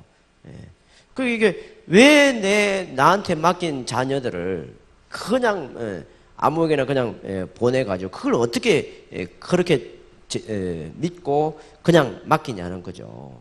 근데 지금 일반 학교에서 이 클래스를 나누는 부분에서 거기 교육부에 저도 거기 리더급의 이야기를 그때 했었어요. 교육부 장관하고 거기 중요한 리더급 저 문제 제기를 했는데 논의를 해보겠다는데 모르겠어요. 쉽지 않을 지. 근데 좋은 아이디어다 그런 이야기는 했어요. 그게 실제로 또 이게 나올지도 몰라요. 어딘가 할지도 모르는데 지금 이 구조로는 어려울 것이다. 그런 이야기를 제가 했어요. 1학년끼리 디베이트하고 2학년끼리 디베이트하고 그렇게 하면요 생동감이 떨어집니다. 일반 학교에서 여러분 지금 교육부에서 실천하는 그 디베이트 방법도요. 쇠마교육연구원을 통해서 사실은 그게 확산된 겁니다. 형윤수 교수님을 통해서 그걸 확산된 건데 지금 그 클래스에서 반이 나눈 상태에서 그렇게 하면 이게 매 비슷한 실력끼리 모여가지고 이렇게 해보면 발전이 없는 거예요. 근데 이게 실력 차이가 나야 좋아요. 언니하고 동생하고. 그 유대인들은 3종류의 짝을 이야기합니다. 평생 살아가면서 3종류의 짝이 있어야 된다. 첫 번째, 나보다 뛰어난 짝이 있어야 되고, 2번째, 나랑 비슷한 실력의 짝이 있어야 되고, 3번째, 나보다 낮은 실력의 짝도 필요하다. 첫 번째, 나보다 뛰어난 짝을 통해서 겸손을 배우고, 나와 비슷한 수준의 짝을 통하여 열정을 배우고, 나보다 못한 짝을 통하여 리더십을, 지도력을 배운다. 그런 이야기를 유대인들은 합니다. 그러니까 제가 그대로 유대인들이 정통 유대인들이 한 것처럼 지금 우리는 학교에서 클래스가 없어요. 초등학교 1학년이나 중학생이나 고등학생이 같이 섞여서 늘 제비뽑기를 해가지고 그날에 만나는 사람하고 디베이트를 하는 거예요. 근데 예를 들어서 보세요. 우리 1번이 지금 15살인데 우리 학교에 1학년 8살짜리 애들이 있거든요. 그럼 그네들하고 만나면요. 이렇게 어려운 질문을 15살 아이가 만든 질문을 8살 여자애한테 설명을 쉽게 해줘야 되는 거예요. 이대로 읽으면 안 돼요. 그러면 자기는 이렇게 페이퍼를 준비해 왔지만 순간 쉬운 언어로 바꿔서 그림도 그리고 모션도 하고 해가지고 설득을 시켜야 돼요. 자기 질문을 설명을 해야 되는 거예요. 그러면요. 이때 리더십이 쌓이는 거예요. 유대인들은 리더십은 정리할 때 그래요. 리더십이란 뭐냐? 리더십은 설명하는 능력이다. 설명해야 따라올 거 아니에요. 쉽게 설명하는 거. 그러니까 유대인들은 어려서부터 이런 상황이 이게 가장 사회성입니다. 제가 본 바로는 저희 학교 와서 이게 학교보다 일반 학교보다 사이즈가 훨씬 적으니까 이렇게 적은 무리를 데리고 사회성이 좀 떨어지지 않겠어요? 그 질문이 대개 탐방 오는 사람들이 그런 질문하는데 제가 볼 때는 모르시는 말씀이에요. 일반 학교에서 1학년들은 늘 1학년끼리 공부하고 6년, 3년 총 12년 동안 계속 또래끼리만 공부해요. 근데 그게 사회성을 망치는 거예요. 여러분 다 졸업해가지고 사회 나가면 일단 대학까지만 가도 그렇잖아요. 대학 가서 자기 또래만 공부하나요? 저기 예비역하고도 공부하고 막 재수 삼수한 선배하고도 공부하고 그렇게 하잖아요. 그러면 회사에 들어가면 더 심하잖아요. 그게 진짜 사회잖아요. 나이가 많은 사람을 만나기도 하고 나이가 어린 사람이도 만나고 그 안에서 대화를 어떻게 하는지 그걸 우리 지금 교육 제도로는 안 되는 거예요. 그러니까 대학원을 졸업해도 어디 회사에 취직하면 대화를 좀 하도록 하면 대화를 하는 게 아니라 뭐예요? 몰라가지고 싸워요. 자꾸 싸우는 거예요. 그게 사회성이냐? 사회성이 뭐예요? 여러분, 이런 회사에 다니는 분들 한번 솔직히 생각해보세요. 여러분이 10년, 20년 회사 다닐 때 주로 평균 하루에 만나는 사람이 몇 명입니까? 늘 만나는 사람이. 고작 열 손가락 안쪽일 거예요.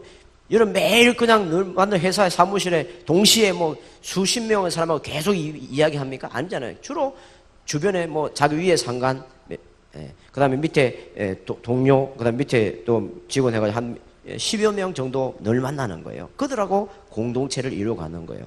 그러니까 사회성이 어떻게 하는 게 더 좋은 사회 공부겠느냐. 그리고 제가 이렇게 우리 애들 이렇게 학교에 저는 안 보내고 이렇게 하는 이게 너무 좋은 게 얘네들끼리 이렇게 디베이트를 하면서 이게 자매간의 우애가 얼마나 깊어지는지 몰라요. 아마 얘들은 이제 나중에 시집 가서도 정말 우애 있게 지낼 것 같아요.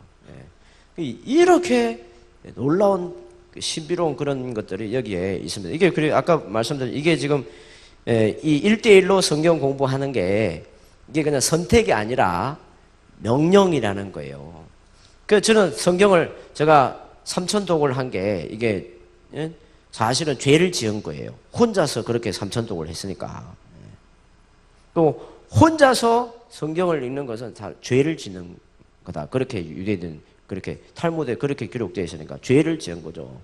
그래서 혼자서 그렇게 성경을 읽으면 그게 잘못된 길로 갈 수 있는 가능성이 많은 거예요. 그래서 저 안에도 이 잘못된 이 번역 성경만 삼천독 이렇게 하면요 잘못된 개념으로 오염될 수 있는 거예요. 제가 어제 저녁에도 이야기했지만 여러분 우리가 들고 있는 이 성경은요 억수로 진짜 이빠이 어려운 거예요. 부산말 더 센 게 어딨네. 더 센 말이 요즘 아이들 자매님 우리 아이들이 이해할 수 있는 하여튼 그런 거예요. 억수로 진짜로 어려운 거예요. 성경 어려운 겁니다. 번역되어 있으니까 이걸 혼자서 집에서 사실은 읽는 것은 그냥 집에 가서 잘하는 이야기가 비슷해요. 그리고 유대인의 개념은 집에 가서 그냥 죄를 지어라 그런 이야기가 마찬가지예요. 그래서 네네. 질문은 나중에 받겠습니다. 지금은 전체가 있기 때문에 나중에 질문 이야기를 네, 나중에 질문을 받겠습니다. 제가 해야 될 이야기가 있기 때문에. 자, 그래서 같이 그래서 여러분도 디베이트 할 짝을 찾아야 되는 내 와이프, 내 아내랑 하든지 내 남편이랑 하든지 내 자녀랑 하든지 아니면 내 형제랑 하든지 누군가를 찾아서 디베이트 할 필요가 있는 거예요. 그것이 곧 제자 양육이 될 수 있는 거예요. 서로 제자 양육되는 거예요. 그래서 이 장면을 여러분 잘 기억해 두시고 이거에 대해서 계속 한번 연구를 하라는 겁니다. 저는 이게 여러분이 앞으로 계속 고민할 걸 이게 이런 이야기들을 여러분이 듣는 게 생소할 거니까 그래서 이 장면을 잘 기억해 두시기 바랍니다. 여러분 보세요. 하나님의 말씀을 마음에 새기는 게 쉽지 않다는 거예요. 외워도 금방 까먹고 10절 외워도 일주일 지나서 사라지는데 얘네들이 보세요. 이렇게 이 말씀을 가지고 자기가 혼자서 열심히 또 주석들을 참조하면서 주석들을 참조하는 것도 중요해요. 주석들을 참조해가지고 질문을 만들었어요. 이 작업만 가지고도 제법 이렇게 마음에 솔솔 새겨집니다. 그 다음에 여기 와서 다른 사람과 막 이렇게 이야기하면서 이 질문은 서로가 서로를 찔러주는 거예요. 자극시켜주는 거예요. 뇌에 엄청난 전기 자극을, 전두엽에 엄청난 충격을 주는 거예요. 서로 막 디베이트 하면서 같은 부분을 가지고. 그 다음에 또 이게 끝나고 아빠랑 함께 목사님과 함께 이게 전체로 같이 모여서 또 이걸 검증하고 디베이트를 하면서 모범 답을 찾아가는 거예요. 요렇게 할 때 이게 이제 어떤 한 번을 가지고 하루 정도의 시간이 걸리는 거예요. 한 장을 가지고 이렇게 하면 자기도 모르게 말씀이 이렇게 여기 이쪽으로 들어갔다가 후두엽으로 들어갔다가 전두엽으로 갔다가 가슴으로 내려와서 아멘, 아멘. 자기도 모르게 아멘 되면서 실천하지 말아 해도 자기도 모르게 하나 둘 실천하면서 삶이 조금씩 변화되는 거예요. 자, 여기까지 하고 우리 식구들 나와서 그 여러분을 또 축복하는 의미에서 특송을 좀 하겠습니다. 저희 가족 오늘 마지막 날이기 때문에 네.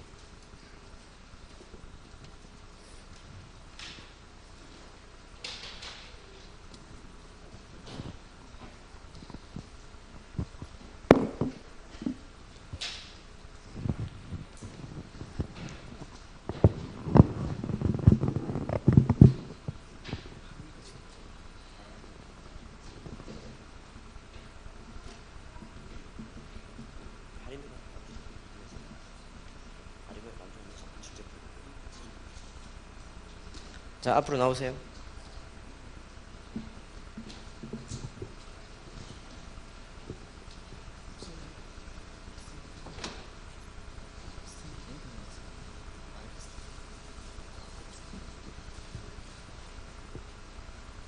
자, 여기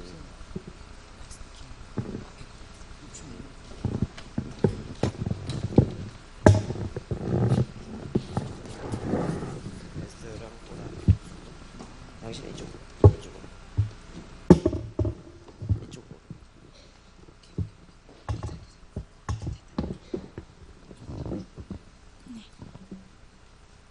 여기 마이크 하나 더 주시면 같이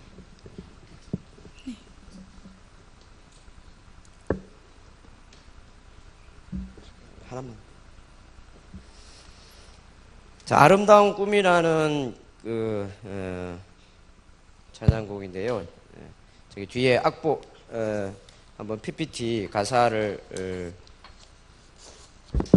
띄워 드리겠는데, 자, 이 꿈이 특히 우리 할아버지 할머니들의 꿈이 되면 좋겠고요. 아빠와 엄마들의 꿈이 되면 좋겠습니다. 저희들이 한번 찬양해 보겠습니다. 이제 박수 쳐줘도 좋은데요.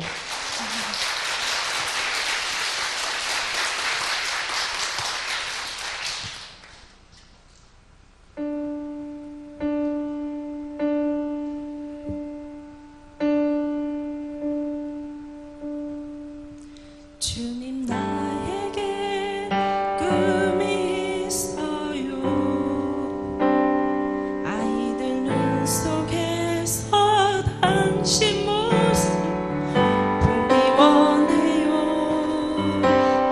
지금은 장난감이 전부라고 생각하지만 언젠가 당신 바라보며 모든 걸 버리겠죠.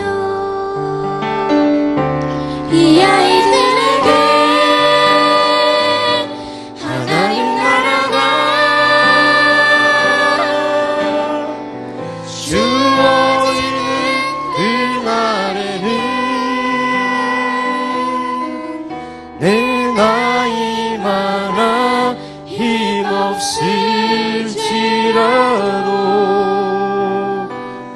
내 꿈이 현실로 되었기에 이 아이들에게 하나님 나라가 주어지는 그날에는 내 나이만아 힘없을지라도 기쁘게 눈 감을 수 있어요.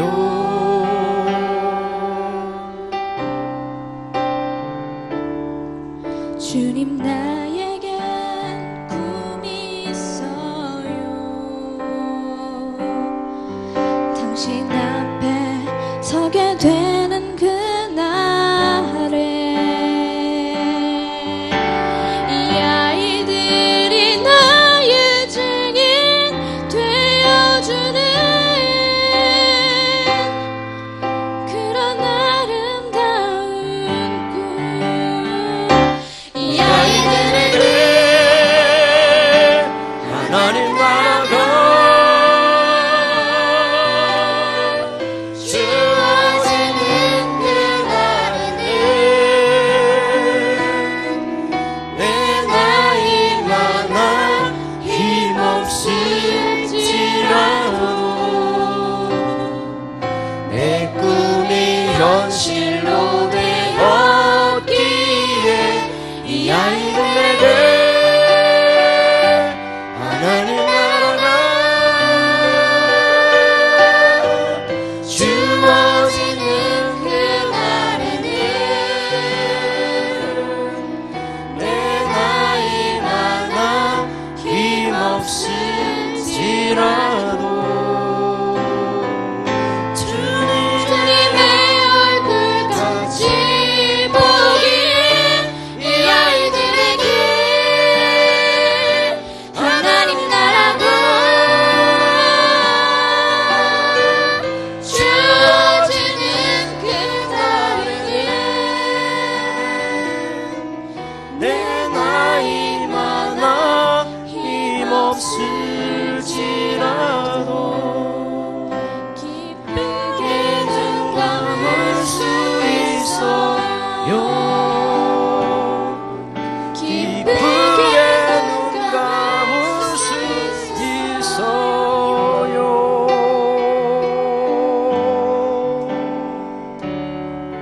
주님 나에게 꿈이 있어요. 아이들 눈 속에서 당신 모습 보기 원해요. 비록 지금은 장난감이 전부라고 생각하지만 언젠가 당신 바라보며 모든 걸 버리겠죠. 이 아이들에게 하나님 나라가 주어지는 그날에는 내 나이만아 힘없을지라도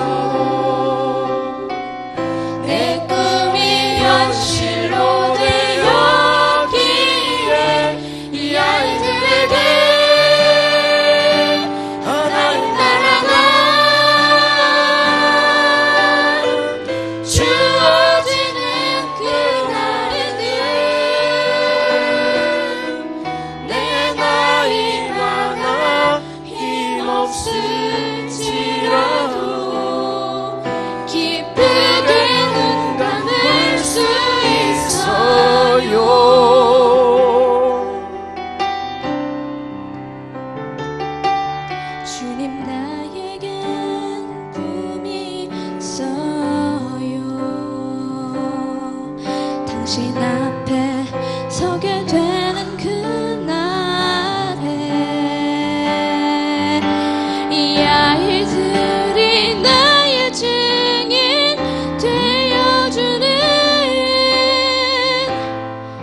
그런 아름다운 꿈이 아이들에게 하나님 나라가 주어지는 그날에는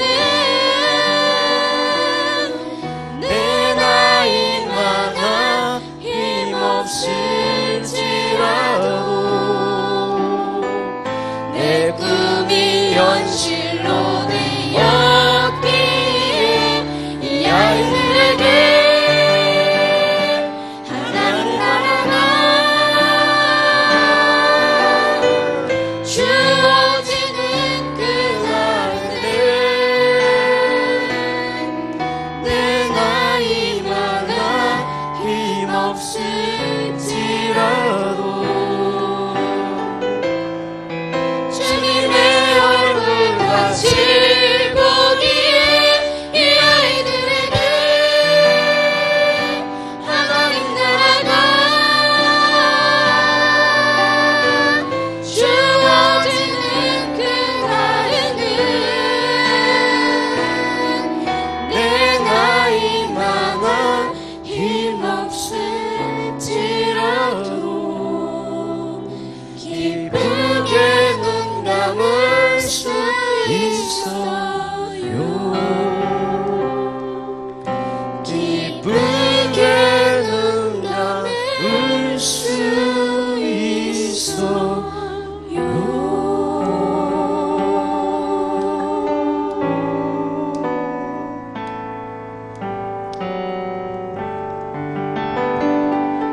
할렐루야. 들어가 주세요.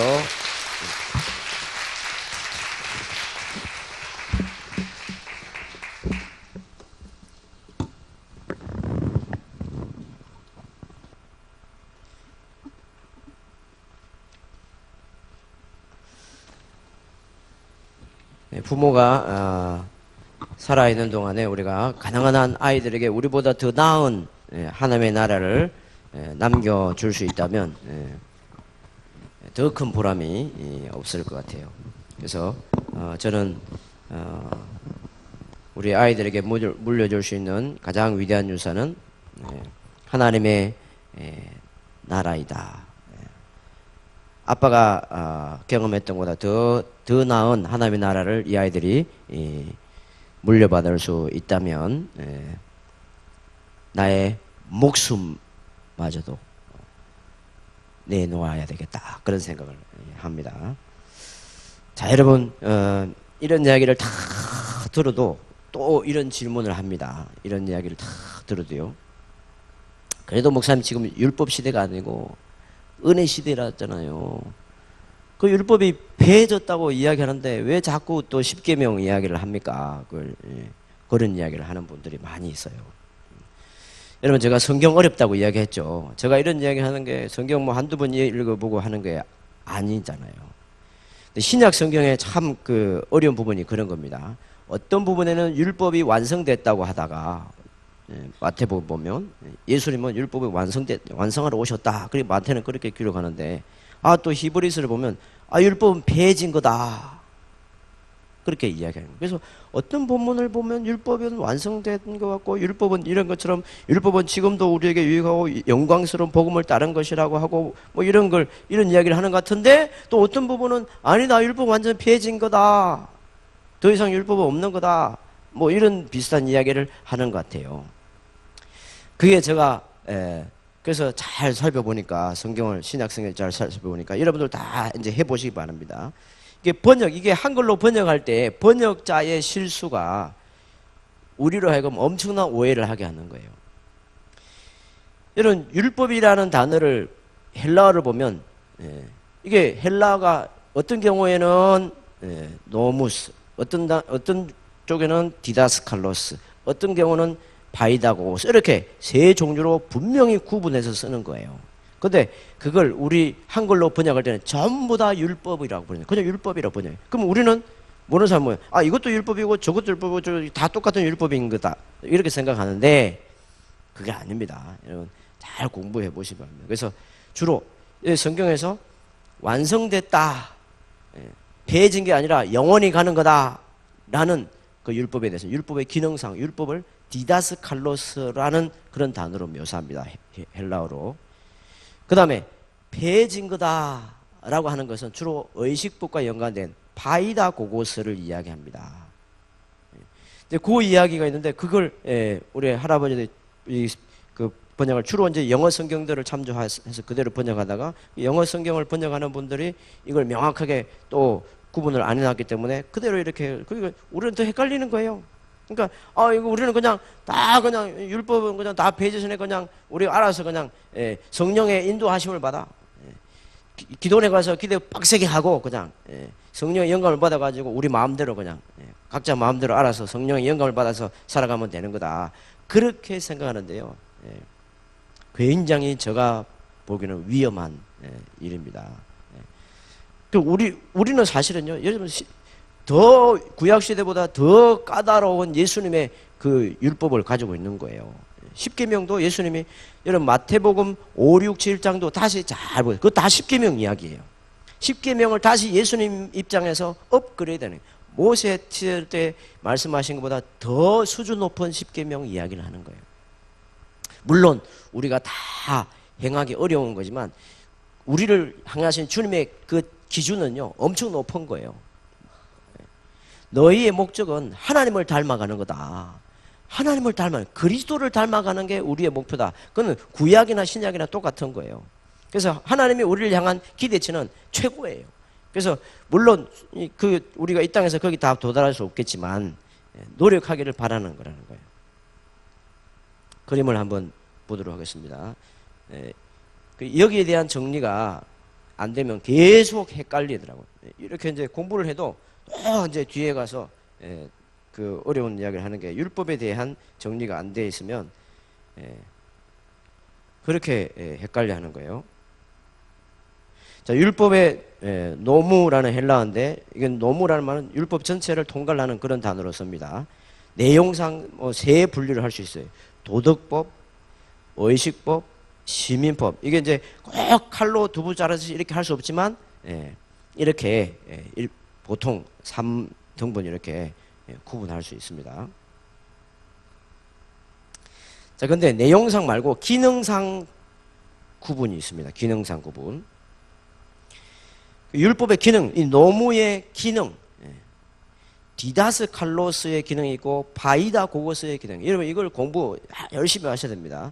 이 당시에 예수님 당시에 그리스 헬라 문화에는 과외 선생님들이 많이 있었어요.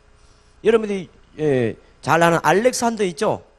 알렉산더 헬라 제국을 건설한 그 알렉산더의 개인 과외 선생이 아리스토텔레스였어요.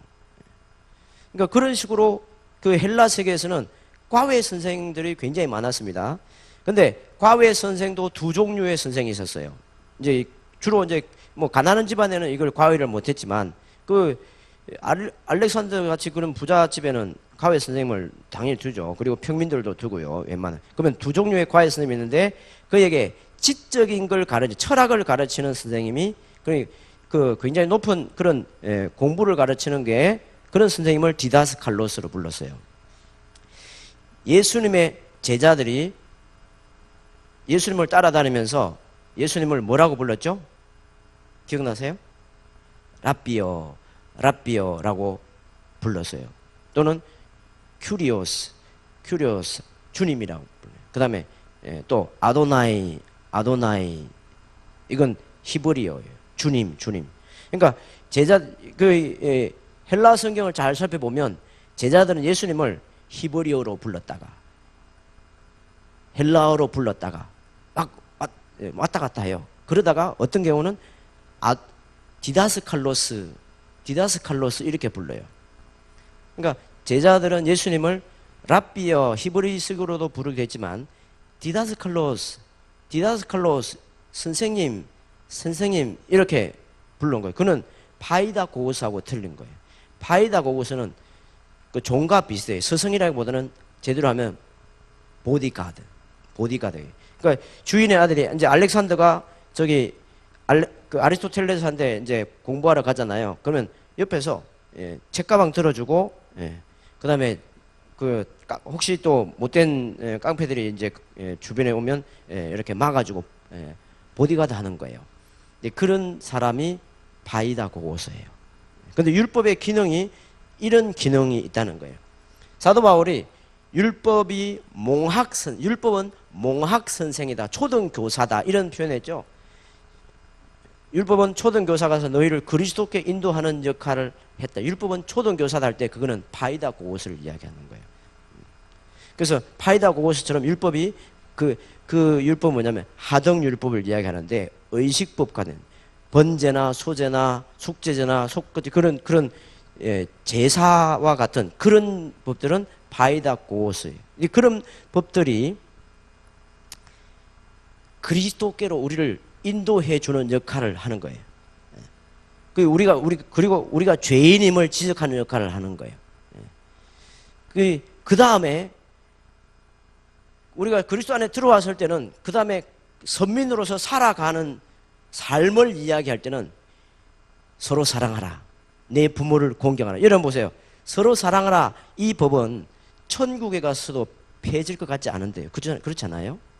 내 이웃을 내 몸과 같이 사랑하라. 이거 천국 가서 영원히 갈 것 같지 않아요? 내 부모를 공경하라. 영원히 갈 거예요.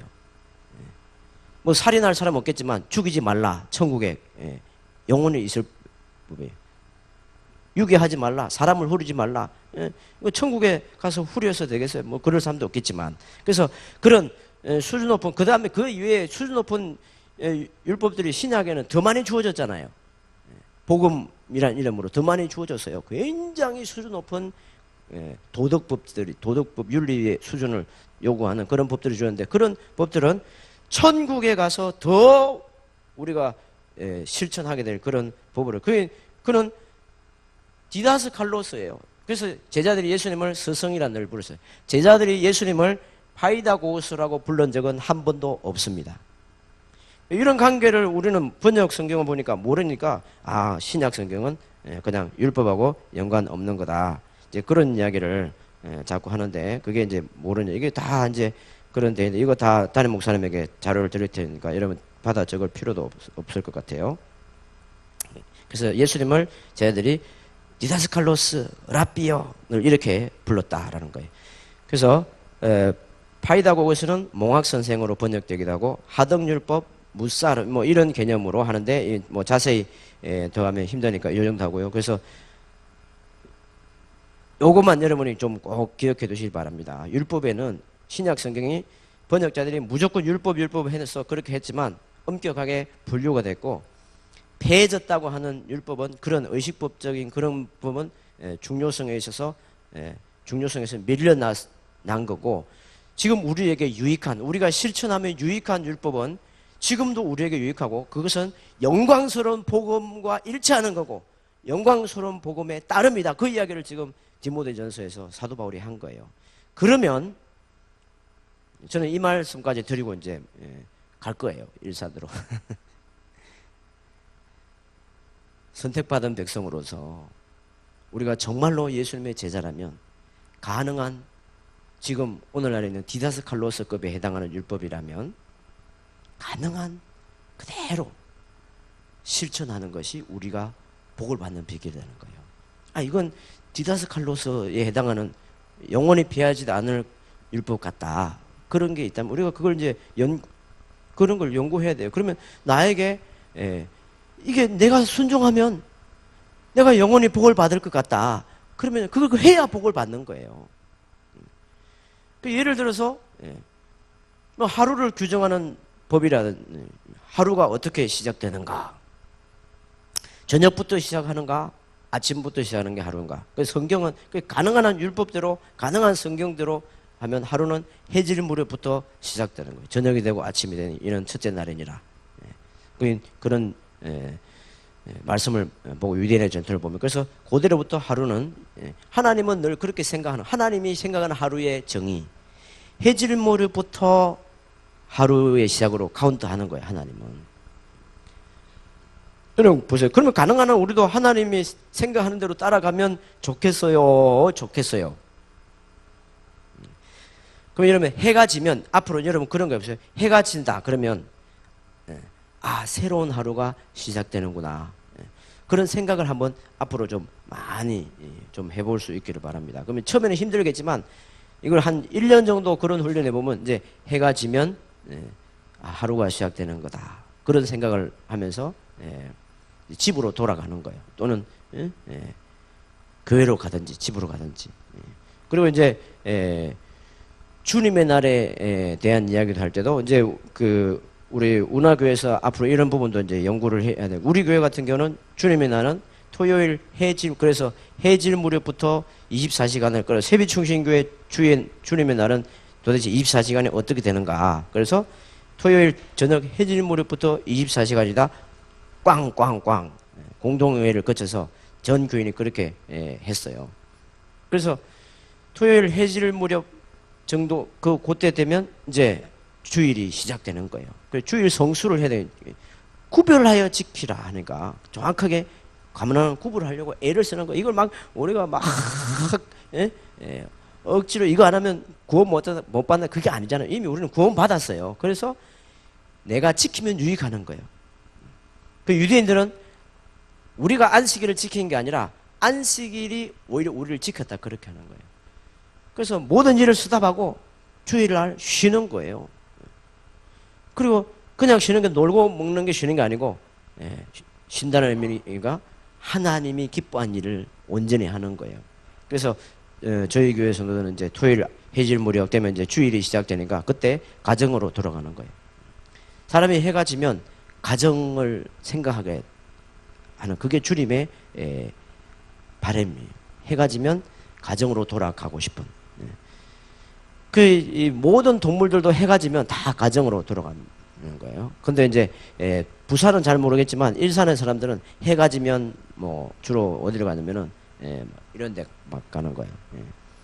해가 지면 뭐 한 잔 하러 가자. 뭐 해가 지면 뭐 두 잔 하러 가고 막 일산에는 나이트 클럽이 그렇게 많아요. 터널 나이트, 플라워 나이트 뭐 해가지고 코스모스 나이트 엄청 뭐 나이트가 그렇게 많아요. 밤이 종류가 많아요. 일산에는. 이제 근데 하나님은 집으로 돌아가라. 밤이 되면 집으로 돌아가라. 그 유대인들은요 밤이 되면 집으로 돌아가요. 그게 훈련이 그렇게. 그래서 가정에 가서 같이 밥을 먹고 같이 하나님의 말씀을 가지고 이야기하고 그렇게 살아간답니다. 여러분 여러분이 이런 부분을 몰라서 사실은 그냥 실천해야 되는데 몰라서 여태껏 잘 몰라서 율법 그냥 오늘 신약을 사는 사람은 율법은 전혀 필요 없다더라. 그 몰라서 그냥 무시하고 지나간 그런 사람들 그런 경우에는 하나님께서 용서해 주신대요. 그러니까 여러분이 몰라서 그런 이전에는 뭐 실천도 안 해보고 그렇게 관심도 안 했다면 주님께서 용서하실 텐데 지금은 제가 일산에서 예언자를 보내가지고 분명히 이야기했습니다. 디다스 칼로스 뭐 바이다 구어서 고등율법 하등율법 이런 이야기했고 지금도 폐지지 않고 영원히 갈 율법 우리를 위한 율법이에요. 우리를 위해서 내가 너희를 위하여 10,000가지로 기록했다라고 했어요. 여러분 새벽기도 열심히 하고 성령 충만해가지고 장로님 제가 질문 우리 장로님들 여기 앉아 계시니까 새벽기도 열심히 해가지고 성령 충만 받고 아침에 가서 농약 한 컵 마시면 괜찮나요? 네? 새벽기도 가서 주여 늘 새벽기도 끝내고 갈증 난다고 해가지고 농약 이렇게 뚜껑에 이렇게 한번 이렇게 부어가지고 늘 마시면 안 죽냐는 거죠. 이제 극단적인 예를 하는 거예요. 그런 것처럼 농약 먹으면 죽잖아요. 제가 시골에 있으면서 농약 잘못 먹은 분 보니까요. 농약 뚜껑에 이만큼 먹었는데요. 이게 혀가 하얗게 타버립니다. 그 위장까지 들어가면 위가 타버려 하얗게 타버려요. 죽는 거예요. 농약 드시면 안 됩니다. 뭐 그런 것처럼 어쨌든 안 좋은 걸 가능한 한 안 먹어야 되고 안 좋은 일을 가능한 한 안 한 게 좋고 그거 아니에요? 그래서 가능한 한 거룩한 일을 하고, 가능한 한 거룩한 걸 먹고, 가능한 한 거룩하게 입고, 거룩하게 생각하고, 이게 아니에요. 그렇게 해야 우리가 복을 받는 거예요. 예수님을 믿는다고 하지만 계속해서 디다스칼로스하고 어긋나게 살아가면 안 좋은 거 먹고 안 좋은 생각하고 이상한 옷 입고 다니고 이상한 행동하고 막 도둑질하고 살인하고 간음하고 뭐 탐욕 부리고 그렇게 하면 잘 되겠냐고요. 이 땅에서 뭔가 잘 되는지 몰라도 결국엔 하나님께서 추적해서 잡아내는, 사랑하기 때문에, 사랑하기 때문에. 징계가 없으면 네가 사생자다. 그래서 사랑하면 또 때리고 부시고 하는 거예요. 이 시간 한번 좀 기도하기를 원합니다. 불을 좀